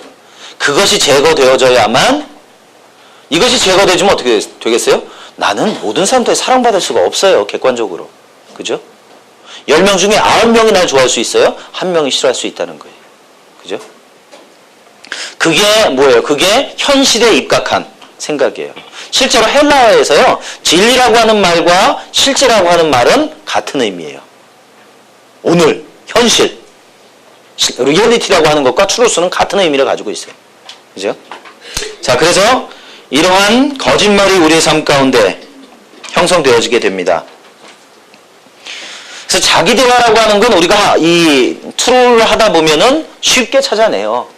그런데 그 밑바닥에 뿌리가 되어지는 거짓말은 잘 찾아내기가 힘들다. 그래서 우리가 트레이닝을 해야 된다라고 하는 겁니다. 그래서 이걸 어떻게 하냐면 여러분들이 이 자기 대화, 트루를 계속 해보는 거예요. 여러분 삶 가운데 트루를 자꾸 하다 보면은 이 자기 대화 밑까지 점점 좀 들어가게 되어져요. 그죠? 그래서 여러분 그 차트 있죠? ST 차트를 드린 게 왜 2장 드리냐면 한 장은 여기서 연습할 때 쓰시고 한 장은 계속 복사해서 쓰시라는 거예요. 아니면 제가 파일 드렸으니까 컴퓨터 파일 필요하신 분들은 그 차트 파일만 하셔가지고 쓰시면 되겠어요. 그리고 이 거짓말들은 여러분이 10대 이전에 대부분 형성되어지는데요. 이거 흔히 우리가 말하는 원가족이라고 얘기합니다. Family of Origin이라고 하는데 이 원가족 안에서 형성되어지는 거짓말들이 여러분 삶 가운데 계속해서 영향을 미친다라고 하는 거예요. 저거를 혹시 원가족에 대해서 여러분이 좀 이해하고 싶으시면 원가족 안에서 되어지는 거짓말들 지금 시간이 오케이 예 좋습니다. 원가족 안에서 비롯되는 거짓말들이 뭐가 있냐면 한 20가지로 해놨는데 너의 가치는 네가 하는 일에 달려있어. 여러분이 여러분 가정에서 들었던 말이에요. 네가 얼마나 공부를 잘하느냐에 따라서 네가 괜찮은지 안 괜찮은지가 결정되는 거야. 근데 이것이 여러분 자신에게는 셀프톡, 자기 대화를 뭐라고 하냐면 내 가치는, 내 능력은 내가 하는 일에 따라서 달려있어 라고 하는 것으로 바뀌게 되어집니다. 그리고 넌 실수해서는 안 돼. 넌 실수했죠? 넌 실수해서는 안 돼. 그랬어요. 그랬더니 여러분이 어떻게 이제 자기 자신에게 말하게 되냐면 내가 일을 망치면 사람들은 나를 용납해주지 않을 거야. 내가 일을 망치면 사람들이 나를 사랑하지 않을 거야. 이래서 완벽주의가 되는 거죠. 너는 제대로 하는 게 하나도 없어. 넌 항상 제대로 하지를 못해. 그러면 이제 그 소리를 들었던 사람들은 여러분 마음에 뭐라고 얘기하게 되냐면 나는 되는 일이 없어. 그렇게 말하게 돼요. 이거 필요하세요? 필요하시대요. 아마 내일쯤 여러분 손에 쥐어지지 않겠는가 싶습니다. 자, 그 다음에 계속 노력하면 아니에요. 계속 노력하도록 절대로 만점을 주지 마라. 가는 말에 채찍질이라는 거 있죠? 잘하면 칭찬해 주는 게 아니라 더 잘하도록 하는 거예요. 만약에 올 A에 C 하나 받으면 A 받은 거 가지고 얘기하는 거 아니고 너 이 C 이게 뭐냐 이거 라고 말하는 거예요. 그래서 절대 만점을 주지 않는 거예요. 자, 그래서 그렇게 하게 되면 이제 자기 자신에 대해서는 뭐라고 얘기하냐면 내가 이거 충분히 한 건가? 절대 만족하지 못해요. 왜? 부모님이 절대 만족하지 않았었기 때문에 자기가 자기 자신을 볼 때도 만족스럽지가 않게 됩니다. 여러분이 무엇인가를 가지고 여러분 부모님에게 말했을 때 야, 그거 당연한 거 아니야? 그럼 뭐하러 말하냐? 라고 말하게 됩니다. 그러면 이제 여러분 어떻게 생각되게 되냐면 내가 조금이라도 이게 영향을 주고 있는 건가? 라는 생각이 들어요.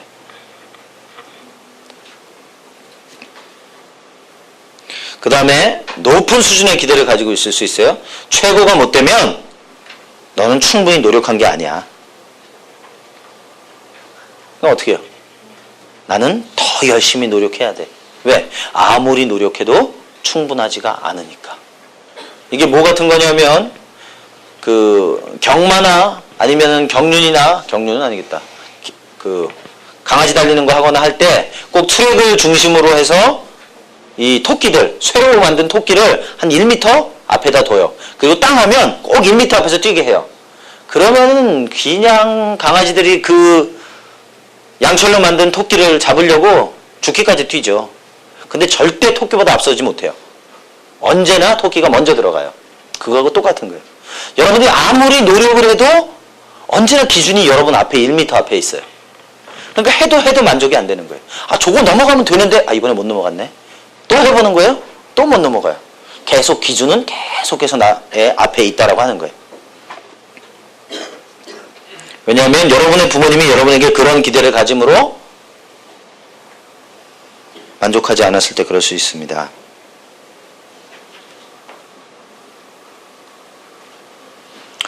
그것은 옳지 않으니까 나는 듣고 싶지 않아. 부모님 중에 이 흑백 논리에 굉장히 많이 빠져있는 분들이 있어요. 옳은 것만 얘기해야 돼, 아이들이. 옳지 않은 걸 얘기하면 받아주질 않아요. 말도 안 되는 소리 하지 마라. 옳지 않은 거니까 얘기하지도 마. 그러면 어떻게 되냐면 자라고 나면은 우리 안에 사고가 흑백 논리적인 사고를 가지게 됩니다. 그러면서 이것만이 유일한 길이야. 어떤 것을 선택할 때마다. 여러분, 그런 건 없어요. 사실 우리 인생에 선택할 수 있는 게 굉장히 많아요. 하얀 거 말고요, 까만 거 말고요, 회색도 있어요. 회색도 다양한 종류가 있어요. 그래서 흑백 논리에서 벗어나야 돼요. 그죠? 그리고 이제 또 부모님이 여러분에게 칭찬해 주는 건 위험하다. 칭찬을 안 해줘요. 그럼 어떻게 되느냐? 나는 기본적으로 나쁘고 무가치한 사람이야. 자존감이 낮아집니다. 왜? 칭찬이라고 하는 게 우리의 삶에는 근본적인 정서적인 필요 중에 하나예요. 그죠?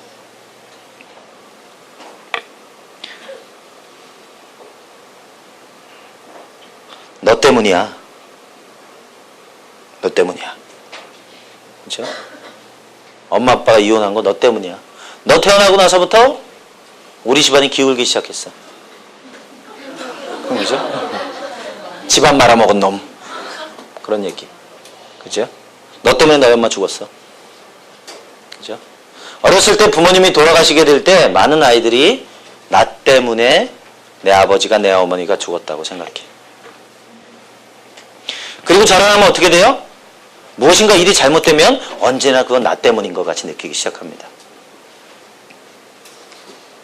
이게 그냥 말하니까 이게 쉽죠? 막상 그게 나하고 관련 있는 거면 미치는 거예요. 미치는 거예요. 예, 그런 것들입니다. 그래서 나머지 뭐 10가지 더 있는데 내일 복사해서 나눠드릴게요. 그때 보셔요. 그래서 여러분 삶에 있는 이 툴 하면서 조금 더 발전하는 방법은 뭐냐면 T, R, U1, U2를 하시면서 이 R에서 내가 이러한 생각을 가지도록 영향을 미쳤던 사람들을 생각해 볼 수 있어요. 누가 나한테 이렇게 말했더라? 우리 아버지가 나한테 그렇게 말했었는데? 우리 엄마가 나한테 그렇게 말했었는데? 아, 그 사람이 나한테 그렇게 말했었는데? 그 놈이 나한테 그렇게 말했었는데? 누군가가 그렇게 했던 것이 있어요. 그럼 여러분 삶에 더 많은 부분들을 보게 되실 수 있습니다. 자, 그리고 맨 밑바닥에, 이 거짓말의 맨 밑바닥에 뭐가 있냐면 여러분 뭐로 돼 있어요? 견고한 진? 예, 견고한 진 6.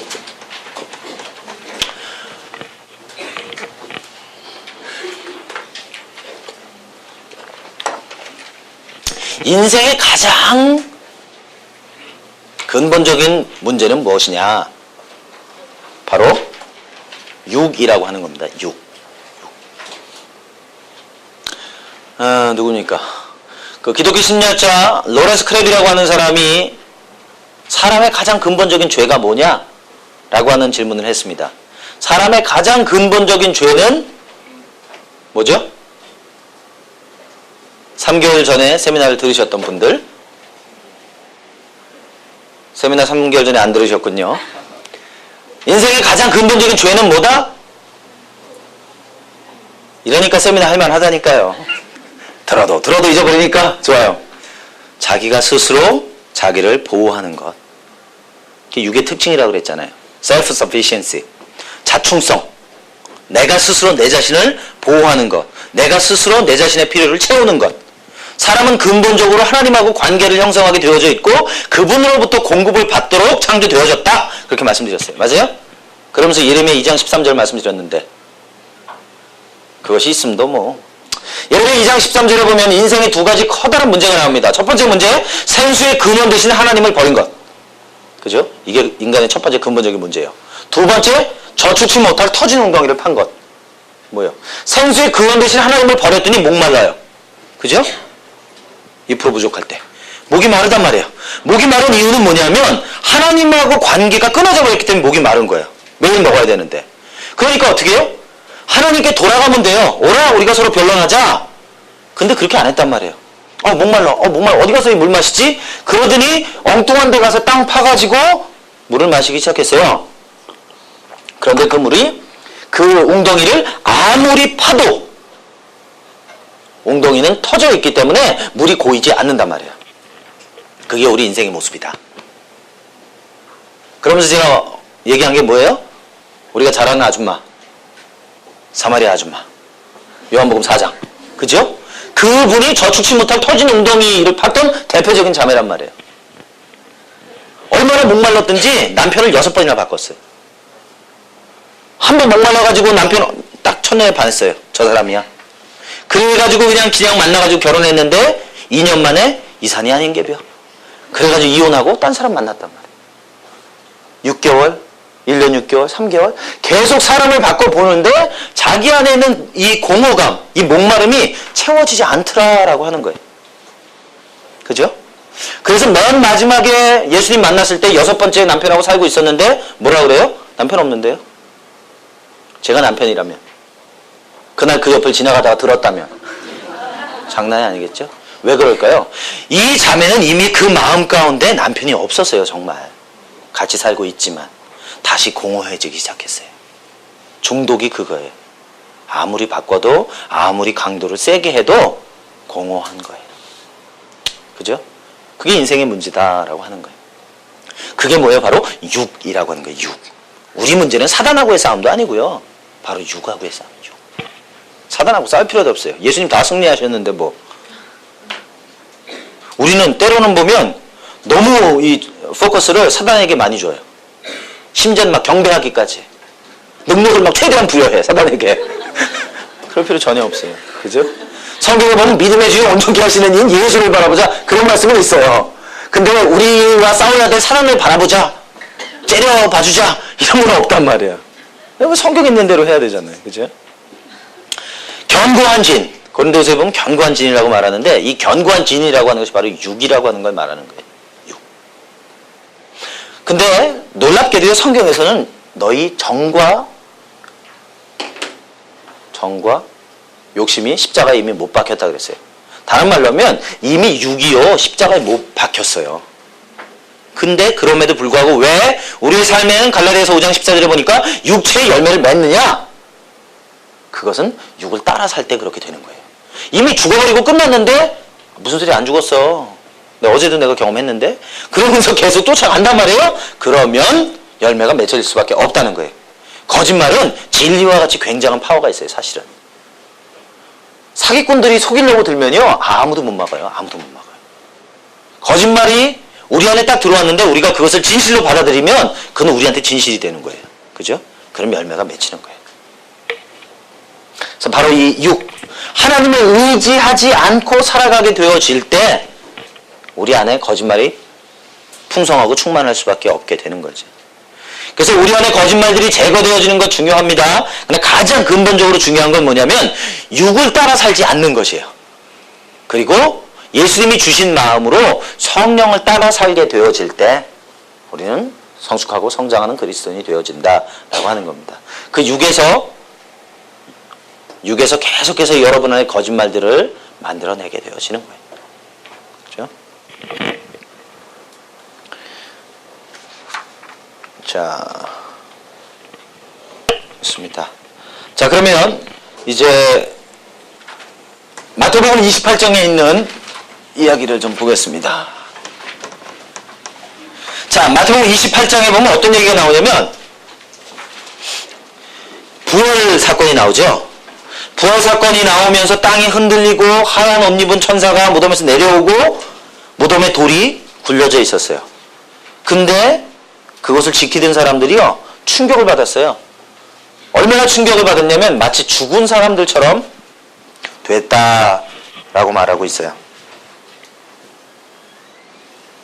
이 사람들은 어떤 감정들이었을까요?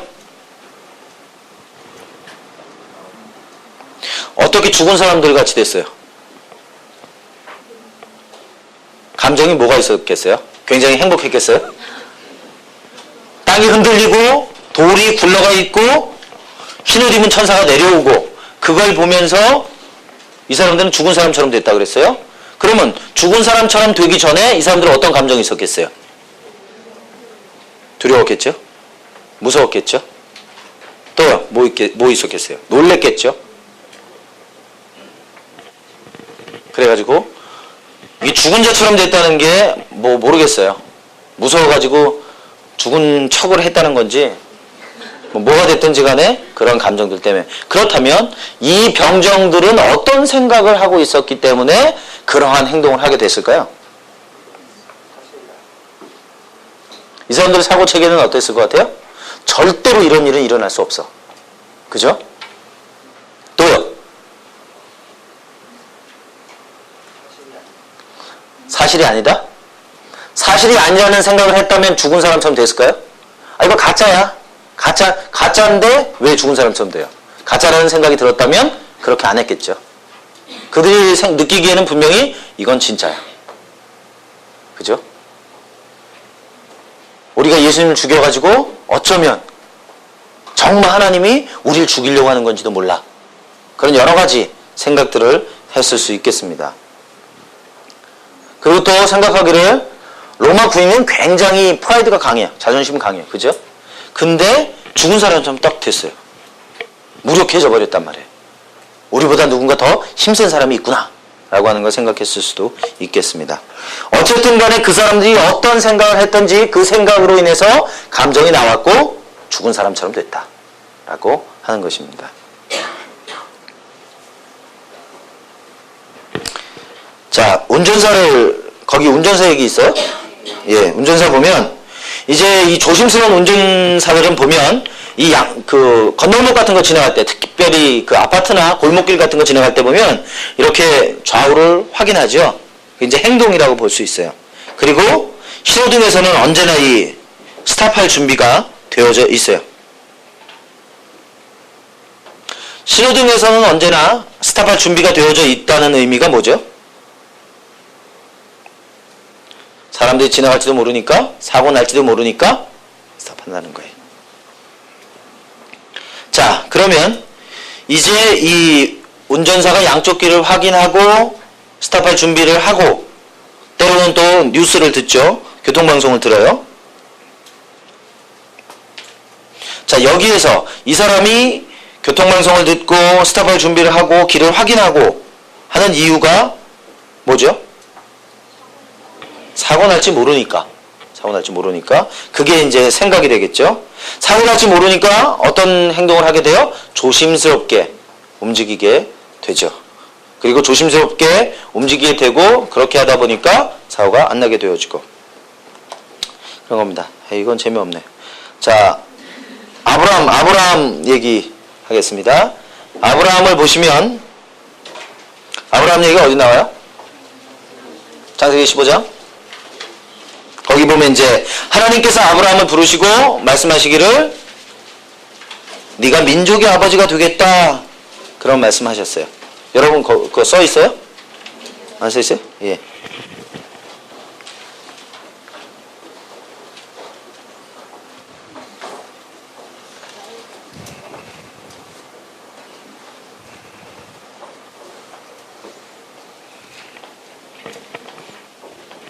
그러면 아브라함 하지 말고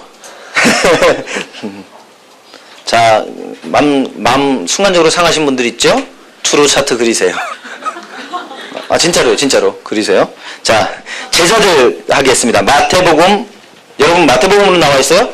마가복음, 오케이. 마가복음 10장 13절부터 16절까지 한번 보겠습니다.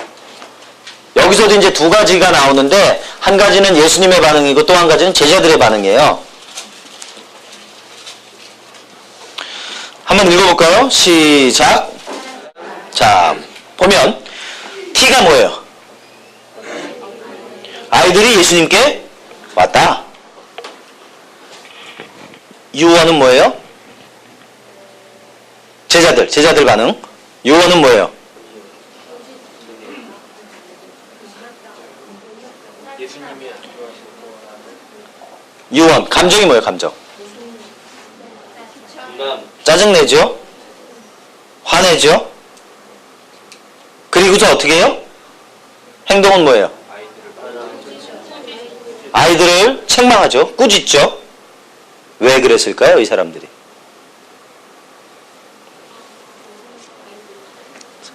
제자들의 생각이 뭐예요?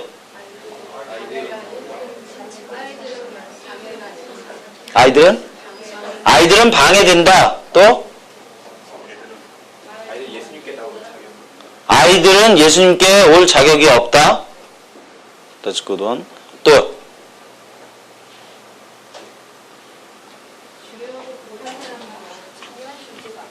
그렇죠? 아이들은 중요한 존재가 아니다. 또 자매님 뭐 말씀하셨죠? 비슷한 얘기였어요? 오케이. 또 있어요? 예? 시끄럽다? 아이들이 시끄럽기 때문에 가까이 오지 못하게 한다? 그죠? 뭐 어쨌든 간에 그런 여러분이 말씀하신 그 여러 가지의 밑에 있는 건 뭐냐면 아이들은 예수님과 시간 가질 만한 가치가 있는 것이 아니다라고 하는 거예요. 그죠? 만약 아이가 양손에다가 금괴를 들고 왔다고 생각해 보세요. 제자들이 환영했겠죠? 근데 지금 예수님의 만져주심을 바라고 왔더니 거절했다. 그게 제자들 생각이었어요. 예수님은 어떻게 했어요? T가 뭐죠? 아이들이 예수님께 왔어요. 유언은 예수님의 아이들을 어떻게 대하셨어요? 사랑으로 대하셨겠죠? 용납해 주셨겠죠? 받아주셨겠죠? 그리고 나서 예수님이 그러시고 났더니 어떻게 하셨어요? 아이들 부르셨죠? 예. 아이들을 부르시고 안수하셨어요. 예수님의 생각은 뭐죠? 그들은 가치가 있다. 천국은 아이와 같은 거다. 하나님 나라와 같다. 예수님의 생각과 제자들의 생각이 전혀 달랐어요.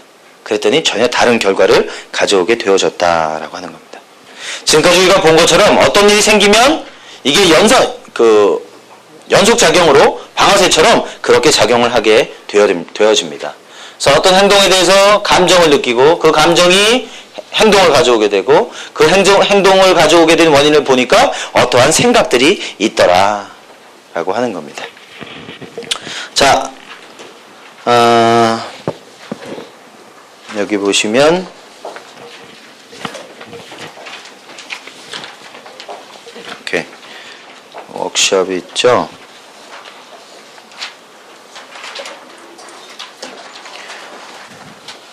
이 워크숍은 이따가 여러분들 같이 해보세요. 이 워크숍 하실 때는 그룹에서 하시는데 여기서는 이제 TR, U1, U2까지 다 하시는 거예요. 다 하시고 이거 다 하시는 데는 시간이 걸리니까 개인적으로 다 하시고 나누실 때는 한 가지 가지고 나누시고 여러분 개인 거 하나씩, 그래서 개인 거 하시는 거에 더 초점을 맞추시면 좋을 것 같아요. 오케이. 자, 그리고 시간이 될래나 모르겠다. 이제 여러분 삶 가운데 wrong belief, 거짓말이, 잘못된 믿음이 형성되어지는데 결정적인 역할을 하는 거, 여러분 교재 없어요. 결정적인 역할을 하는 것이 뭐냐면 여러분이 자랐던 여러분의 가정 안에서의 여러분의 역할이 있어요. 그 역할에 따라서 여러분 안에 그 핵심적인 거짓말들이 형성되어지게 됩니다. 물론 이제 내일 강의할 때 그 부분을 또 여러 가지 방면으로 말씀드릴 거지만 지금은 요 원가정 안에서만 제가 설명을 간단하게 드리려고 합니다. 네 가지 이제 역할을 하게 되는데 첫 번째 역할은 뭐냐면 영웅이에요. 영웅. 여러분이 자랐던 가정 한번 생각해 보세요. 가정 안에서 나는 영웅일 수 있어요. 그래서 가정 안에서 나는 언제나 인정받고 용납받고 사랑받았어요. 왜? 난 항상 잘했어요. 잘했어요. 그래서 이 영웅을 다른 말로 말하면 가정 관리인이다 그렇게 말합니다. 또 패밀리 히로라고 얘기할 수도 있어요. 가정의 영웅이기도 하죠.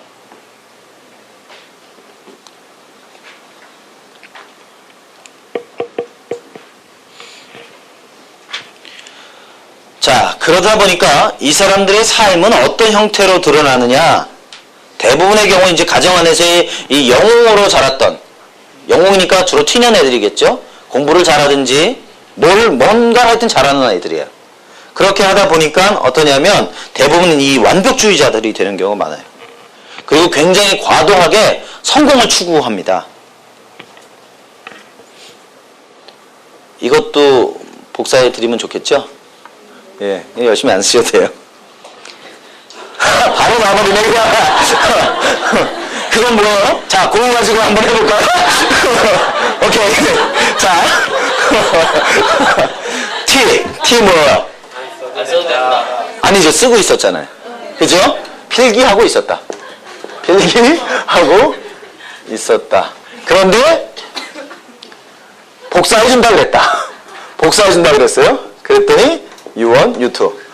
복사해준다 그래도 순간에 그냥 U2 행동 볼펜 놨다. 자, 볼펜을 놨어요. 왜 볼펜을 놓게 됐을까요? 순간적으로 어떤 감정이 들었을까요? 안 써도 돼. 아, 이거 안 하면 힘이 안 들겠구나. 그죠? 해방감. 오케이. 해방감. 또 뭐 있겠어요? 볼펜을 탁 놓게 된 배경에? 예? 기쁘다? 안도감? 허탈. 어떻게 쓰겠어요? 예, 허탈. 그러니까 볼펜 놓는 이유가 다 달랐어요. 다 놓는 이유가 달랐어요. 진작 말해주지 않은 거에 대한 짜증. 짜증. 오케이. 자, 그러면 아니 괜히 했다 이거. 자, 그러면 어떤 믿음이, 어떤 거짓말이, 어떤 생각이 짜증이 났다고 하는 분은 아까 말씀하신 것처럼 아니, 제가 그랬다는 게 아니고. 괜찮아요. 관계없어요. 예. 그럼 어때요? 그럼 전혀 문제될 거 없어요. 진작 말해주지 않았다. 그죠? 복사해준다는 얘기를 딱 하는 순간 볼펜 놨는데 이 수많은 가지 왔다 갔다 했어요. 막 짜증도 나면서 말해주지 않다니. 그런 생각이 들 수 있어요. 그럴 수 있어요. 제가 그 얘기 할 때 어떤 기분이 드셨어요? 저는 나이스. 예. 자, 그거 가지고 있다 하세요. 네. 이렇게 해야 돼요. 이렇게 삶에 있는 순간순간들을 자꾸 잘게 쪼개서 그려보는 거예요. 그러면은 여러분 삶을 훨씬 객관적으로 볼 수 있어요. 가장 좋은 것은 아직 오지 않았습니다. 내일 그 문제를 처리해가는 과정이 더 재밌어요. 그죠? 자, 이렇게 뭐 허탈, 안도감, 기쁘다. 그럼 뭐예요? 믿음이? 뭐가 있을 수 있겠어요?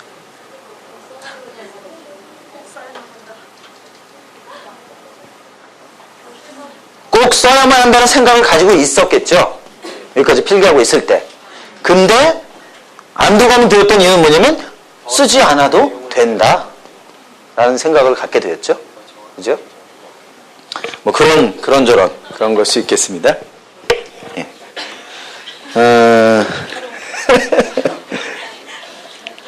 예. 그리고 이 아이들은요, 대부분 가정 안에서는 착한 아이들이에요. 착한 아이들. 그리고 규칙을 잘 지킵니다, 이 아이들은. 규칙을 잘 지키고요. 책임감이 강해요. 그리고 높은 업적을 추구하는 아이들입니다. 자, 근데 다시 쓰기 시작했단 말이죠. 자, 이런 것이 이제 모습이 나타나게 되어지는데, 자, 가정 안에서 이런 영웅들이 그러면 왜 이러한 형태로 나타나게 되어지는가? 왜 가정의 영웅으로 살아가는 아이들이 그런 모습을 갖게 되는가? 거기에는 어떤 감정들을 가지고 있는가? 보통 죄책감 또는 상처 또는 부적당하다는 느낌을 가지고 있어요. 그러니까 그러한 느낌이 그러한 완벽주의와 성공 추구와 그런 걸 가져온다는 거예요. 왜? 그러면 거짓말이 뭘까? 왜? 나 자신에 대해서 좋은 느낌을 가지기 위해서는 특정한 기준에 도달해야 한다 라고 하는 거예요. 나 자신에 대해서 좋은 느낌을 가지려면 어느 정도 기준에 도달해야 돼 라고 하는 것이 맨 밑바닥에 깔려있는, 그래서 이 거짓말이 여러 가지 얘기를 가져옵니다. 나는 중요해야 돼. 난 해결해야 돼. 나는 책임감이 투철한 사람이야. 난 실패할 수 없어. 내 세상에 실패란 없다. 올바로 해라. 그런 여러 가지 생각들이 이제 깔려있게 되어진다라고 하는 겁니다. 자, 그래서 이제 이러한 이 가정 안에서 영웅으로 살아가는 사람들은 보통 어떤 형태냐? 한마디로 말하면 성취 함정이라고 하는 것에 빠지게 됩니다. 성공 위주의 삶을 살아가게 되어져요. 그죠? 굉장히 피곤합니다. 굉장히 지치는 삶이에요. 특정한 기준에 도달해야만 내가 좋게 느껴지기 때문에. 그죠? 그러니까 이 사람은 여기까지 하죠. 그리고 그 다음에 두 번째는 이제 가정 안에서 뭐가 있냐면 이 마스코트가 있어요. 마스코트가 어릿광대, 가족의 어릿광대, 피에로 같은 형태입니다. 그래서 이 아이는 굉장히 어떤 형태로 나타나냐면 가정 안에서 이 광대짓을 많이 해요. 가정에서 주로 웃기는 애들 있죠? 그 아이들이 주로 가정 안에서 역할이 광대 역할을 하는 거예요. 그리고 굉장히 그 재미있는 유머나 농담을 잘합니다. 지나치게 활동적일 수도 있어요. 눈치가 빠를 수도 있고요. 때로는 굉장히 정신이 산란할 수도 있어요. 왜 그럴까요? 그 마음 안에 두려움이 있어요. 두려움과 걱정과 불안정한 마음들이 있어요. 거짓말은 뭐냐면 내가 나 자신에 대해서 좋게 느끼려면 나는 다른 사람들에게 인정을 받아야 한다. 그래서 이것을 다른 말로 할 때는 인정 중독이라고 얘기합니다. 그래서 이 사람은 밥 먹는 것보다 인정받는 걸 더 좋아해. 그러니까 인정받으면 자기의 존재감에 의미감이 있는 거예요. 그죠? 얼마나 피곤하겠어요. 모든 사람들이 나를 다 인정해주면 좋겠는데 두 사람은 인정해주는데 8사람은 안 인정해준단 말이에요. 그럼 인생이 피곤해진단 말이에요. 그죠? 그러니까 가정 안에서 엄마 아빠한테 인정받으려고 무지하게 노력한단 말이에요. 그죠? 그러니까 맨날 재밌는 거 하고 또 연구하죠. 연구하고 막 인터넷 뒤지고 그리고 막 텔레비전 보면서 이거 이따 우리 아빠 한번 해줘야지 한단 말이에요. 그 이유가 사랑받고 싶어서 한다는 거예요. 그래서 보통 이제 이 가정 안에서 어릿광대 마스코트로 살아가는 아이들은 자기 자신을 잘 몰라요. 내가 누군지 몰라요. 왜? 다른 사람들에게 계속 맞춰줘야 되기 때문에. 그죠? 그러다 보니까 이 아이들은 별로 심각해지는 일이 없어요. 그죠? 이 아이들은 쉽게 말하면 아무 생각 없어요. 아무 생각 없이. 왜? 생각하면 피곤한데 느끼면 괴로운데 계속 느끼지 않는 거예요. 계속 행동하는 거죠. 그런 모습이 드러납니다. 자, 그 다음에는 세 번째는 뭐가 있냐면 희생양이 있어요. 주로 이제 이 아이들은 가정 안에서 문제 아들이에요. 문제 아들. 사고 치는 거예요. 굉장히 반항적입니다. 그리고 적대적이에요. 말하는 것도 굉장히 시비 쪼고 규칙도 잘 안 지켜요. 7시 들어오라 그러면 꼭 8시 들어오고 말썽 부리지 말라 그러면 꼭 말썽 부리고 그리고 대부분의 경우 굉장히 비판적이게 되어집니다. 근데 왜 그러냐면 이 아이 마음 안에는 사실은 두려움이 있어요. 처벌받을까 봐 두려워하는 마음이 있어요. 나 때문이야 라고 하는 것에 대한 두려움이 있어요. 그래서 그 도리어 반대로 반응하는 것으로 처리하려고 하는 거예요. 마음 안에 무슨 생각이 있기 때문에 그러냐면 실패한 아이들은 사랑받을 자격이 없다. 처벌받아 마땅하다. 라는 생각이 있어요. 그래서 이 문제와 희생양인 아이들은 계속해서 이 다른 사람들을 비난하는, 왜냐면 내가 비난받고 싶지 않기 때문에 다른 사람들이 비난하는 거예요. 그렇죠? 그리고 이 사람들은 저 이제 빅팀 멘탈리티라고 그러죠. 피해의식이 있어요. 항상. 자기 자신에 대해서. 그죠? 그리고 자기 자신에 대해서 굉장히 불쌍히 여겨요. 그죠? 사람들 앞에서는 굉장히 강한 척 하는데 뒤에 가가지고는 맨날 신세 한탄하고 그런 아이들입니다. 자, 그리고 네 번째 가정에서의 역할이 뭐가 있냐면 미아예요. 미아. 로스트 차일드라고 그러는데 미아라는 건 뭐냐면 가정 안에서 잊혀져 있어요. 자녀가 늘 있는데 셋밖에 안 보여. 꼭. 왜? 막내는 꼭 저기 구석 같은 데 가가지고 혼자 앉아 있어요. 그러니까 잊혀져 있어요. 가정 안에서. 그죠? 어쩌면 예수님이 그랬었는지 모르겠어요. 그죠? 무슨 사흘길을 갔더니 아이고 예수가 없네 내 아들이. 그래가지고 이제 간단 말이에요. 기가 막힌 노릇이죠. 자기 아들이 사흘길을 가도 있는지 없는지 모른단 말이에요. 그런 아이들로 자라는 아이들이 있어요. 있는 듯 없는 듯. 굉장히 이 아이들이 위축돼 있어요. 그렇기 때문에 이 아이들은 보통 이제 조용합니다. 그리고 부끄러움도 많이 타고요. 있어도 없는 것 같고 없어도 없는 것 같고 그래요. 그러다 보니까 이 아이들은 주로 이 환상, 현실 세계보다는 환상 세계 가운데 많이 살아가게 되어집니다. 그렇죠? 이 아이 같은 경우는 어떤 두려움이 있어서 이런 현상이 나타나냐면 이 변화에 대한 두려움, 거역에 대한 두려움 이런 게 있어요. 감정들은 주로 수치감이나 거절감이나 상처, 근심, 뭐 원망 이런 것들이 이제 마음 안에 자리 잡고 있기 때문에 그런 행동이 나타납니다. 그래서 이제 말하기를 거짓말이 뭐가 있냐면 나는 나야. 나는 변할 수 없어. 난 소망 없어. 그런 생각들을 가지고 있어요. 그러니까 계속해서 위축되어져 있죠. 예. 그래서 보통 여러분이 자랐던 가정을 한번 가만히 생각해 보세요. 나는 어떤 역할이었었는가? 영웅이었었는가? 마스코트였는가? 희생양이었던가? 아니면은 그냥 미아로 자리 잡아 있었던가? 그래서 그 보통 네 가지 형태의 네 가지의 거짓말들이 자리 잡고 있습니다. 그리고 그 거짓말들은 굉장히 뿌리 깊게 잡혀 있고 그 거짓말로 인해서 여러 가지 다른 형태의 거짓말들이나 자기 대화들이 형성되어져 있다라고 하는 겁니다. 이 네 가지 중에서 여러 가지가 같이 있을 때. 물론이죠. 예, 같이 있을 수 있습니다.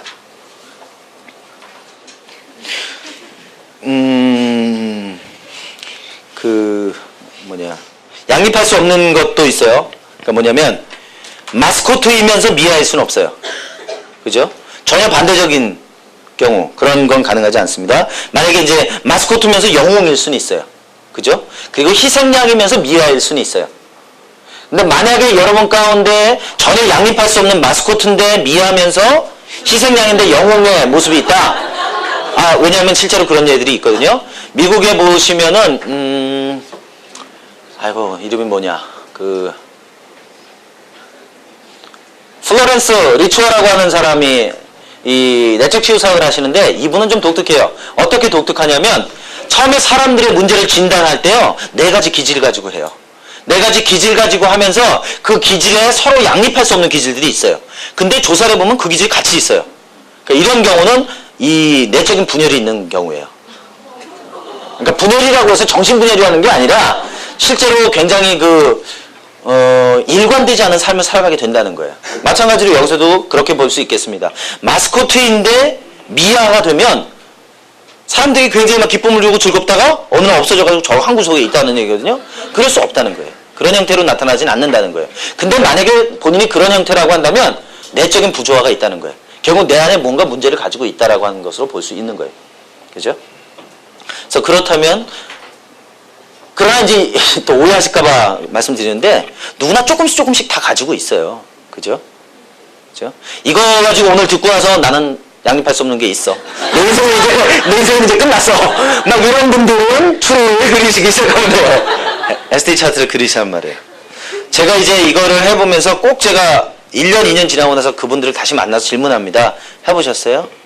그때 세미나 이후에 안 해요. 그러면 아무 소용없어요.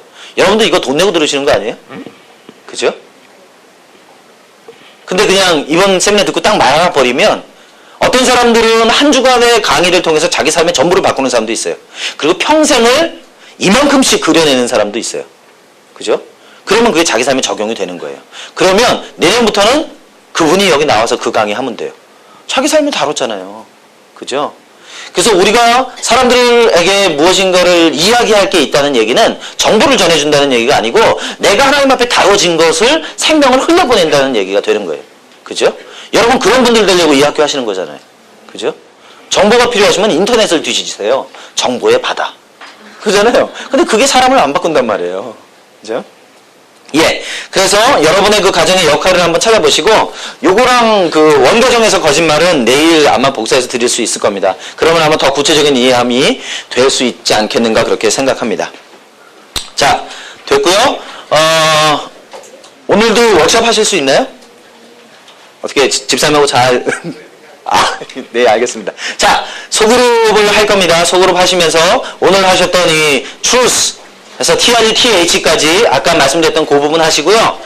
그 부분 중에 나누시는 건 한 가지만 나누시고, 그 다음에 이제, 시간이 되려나 모르겠네. 여러분 거 그냥 스쳐 지나갈 수 있을 만한 거 되게 많거든요. 하다못해 오늘 그 밥 먹으러 딱 와가지고, 밥 먹으러 어떤가, 강의 들러 딱 와서, 아유, 제가 밥 먹으러 왔거든요. 강의 들러 딱 왔는데, 오기 전에 이제 예배를 드리기 전에, 밥을 먹어야 되겠다. 그래서 올라가서 딱 앉았어요. 앉아서 밥을 먹는데, 앞에 있는 사람이 딴 사람하고만 얘기를 했어요. 그거 가지고 그리시는 거예요. 처음에 아무것도 아닌 거 가지고 티를 딱 시작하시면 쭉 따라 나와요. 그리고 여러분이 느끼셨던 그 감정들 발견해내실 수 있다는 거예요. 자, 그래서 오늘 이제 소그룹 하시면서 그거 하시고요. 제가 숙제 드립니다. 뭐 공사다망 하시겠지만 2개씩만 여러분 거 TRU, U1, U2까지만 2개씩만 좀 만들어 오세요. 그리고 가능하면 여러분 삶에 많은 영향력을 미치는 걸 써오세요. 그냥 뭐 그냥 지나가는 거 이런 거 말고 굉장히 이건 내 삶에 메이저하게 문제를 일으킨다 라고 하는 거. 극심하게 막 내가 잠을 못 잘 정도로 고통스럽게 한다. 그리고 사람들과 교제할 수 없을 정도로 고통스럽게 한다 라고 할 만한 것들. 그렇죠? 그래서 좀 그런 문제 가지고 같이 풀어보면 좋겠어요. 같이 풀어보시고 또 여러분 안에 있는 원가정까지 좀 같이 들어갈 수 있는 시간이 되면 더 좋겠고요. 내일. 되겠습니까? 예, 그래서 계속 해보셔야 돼요. 이거를 계속 해보시면은 나중에 여러분 안에 이 마음 안에서 일어나는 사고 패턴을 보실 수 있어요. 감정을 발견해내실 수 있고 생각을 발견해내실 수 있게 되어진다라고 하는 겁니다. 제가 질문만 몇 개 받겠습니다. 오늘까지 한 거 질문 몇 개 받고 그 소그룹 하면 좋겠습니다. 자, 질문 있으세요? 예, 영웅이냐 마스코트냐 아니면 희생양이냐 미아냐? 가물가물하다는 건 어떤 의미세요? 그게 이제 형제님의 원가족에서 살아가던 모습이었어요. 그런데 뭐가 가물가물하세요? 어떻게 해야 될 것인가? 예, 그거는 내일 들으실 수 있겠습니다. 그리고 지금 말씀하신 그 부분 가지고도 차트 그려보실 수 있어요. 나는 세 가지가 다 속하는 것 같다. 그랬더니 U1에서 U2에서 나는 뭔가 해야만 할 것 같다. 이게 행동이라고 하는 게 내적인 행동만 있는 게 아니라 외적인 행동이 있거든요. 내가 뭔가를 해야 되겠는데 뭘 해야 될지 모르겠다. 왜 그런 감정이, 왜 그런 행동을 할 생각을 했을까요? 감정이 뭐가 있었을까요? 혼란스럽거나, 두렵거나, 걱정이 되거나, 그런 여러 가지가 있겠죠. 그럼 왜 나는 혼란스럽고 두렵고 걱정이 될까? 생각을 찾아보실 수 있겠죠? 예, 그래서 지금 말씀하신 그거 자체도 이 차트를 그려보실 수 있어요. 왜냐하면 그 차트를 그리는 것을 통해서 거짓말을 발견해내면 그 가정 안에 있었던 원가정 안에서의 형제님 역할뿐만 아니라 그 역할 안에서 형제님이 가지고 있었던 거짓말까지 발견해낼 수 있기 때문에 그래요. 그럼 이걸 제거하게 되면 실제로 지금 고민하고 있는 그 고민에 대한 고민도 처리가 될 수 있다는 거예요. 그러니까 다른 의미로 말씀드리면 이런 겁니다. 아이고, 정리해야 되겠다. 이제 이런 거 좋아하시는 분들이 있어요. 기도하는 사람들 쫓아다니면서 종로로 가야 될지 을지로로 가야 될지 돌아가야 될지 물어본단 말이에요. 이사를 가야 될까요 말까요? 우리 아들이 지금 대학을 갈까요 말까요? 이런 질문을 참 많이 하시거든요. 그러니까 질문에 문제가 있다는 게 아니라 그런 질문을 하시는데 대부분 그런 질문을 하시는 분들에게 제가 드리는 말씀이 있어요. 뭐냐면 그건 걱정할 게 아닌데 정말 걱정할 건 뭐냐면 지금 그것을 결정하고 있지 못하는 자매님의 마음. 그 자매님 마음은 뭘까요? 두려움이거든요. 이 두려움이 처리되어지지 않으면 종로로 가라고 말하든지 을지로로 가라고 말하든지 돌아가라고 말하든지 이분은 계속해서 누군가로부터 그런 걸 들어야 돼요. 듣지 않으면 설 수가 없어요. 근데 그렇게 결정하지 못하도록 만드는 그 두려움을 처리하게 되면 그 다음엔 어디로든지 갈 수 있다는 거예요. 그러니까 이것보다는 이것의 이전에 있는 문제를 처리해야 된다. 이해되시나요? 예. 그래서 현재 문제를 그렇게 볼 수도 있어요. 이것보다는 이것에 대해서 내가 지금 걱정하고 있는 그 마음, 그걸 처리하면 이 문제는 별게 아닐 수도 있다는 거예요. 예. 되겠습니까? 예. 수고 많이 하셨고요. 속으로 재미있게 하시기 전에 질문하시려고요? 됐어요? 예. 되셨습니까? 예. 미리 물어보는 거는 어버코스 나시죠? 당연히 아니죠. 당연히 아니고요. 그것은 자각하는 것까지만 지금 진행을 하시는 게 지금 뭐냐면 그 진단을 하는 거예요. 진단. 예. 그렇게 해서 해결되면 얼마나 좋겠습니까? 그러나 이제 질문이 좋은 질문이에요. 사실은. 왜냐하면 믿지 않는 사람들은요. 자각하는 것 그것이 문제의 거의 반 이상을 해결한다고 얘기해요. 반이 뭐예요? 거의 대부분의 경우는 자각하는 것만으로 모든 문제가 처리된다고 얘기해요. 왜? 자각하는 것을 통해서 이제 이성이 이것을 통제할 수 있다고 말하기 때문에. 그래서 여러분 그 믿지 않는 사람들이 쓴 많은 책들을 보시면 대부분의 귀결을 어디로 하냐면 이성이에요. 이성이 해낼 수 있다. 그것이 뭐 MBTI 아니고 뭐야 애니어그램이라든지 어떤 성격 유형 검사하는 것들 마찬가지예요. 거기서 제일 중요하게 여기는 게 자각하는 거예요. 자기를 발견하는 거 그럼 된다는 거예요. 근데 그리스도인의 질문은 그거잖아요. 그럼 되나? 거기까지 아직 되지 않아요. 우리가 어떻게 하느냐? 어떻게 하느냐에 대해서 제가 아까 그리스도인에 대해서 말씀 안 드렸는데 계시와 이성을 통해서 특별 계시와 일반 계시를 통해서 로마서 1장에 말하는 이 세상의 모든 것에게 하나님 말만한 것을 두셨다 말씀하셨어요. 그렇죠? 이성만으로는 알 수 없지만 계시된 이성 그리고 주님께서 주신 그 말씀이 우리 안에서 녹아나서 나오는 이성 그건 가능하다는 거예요. 그 작업이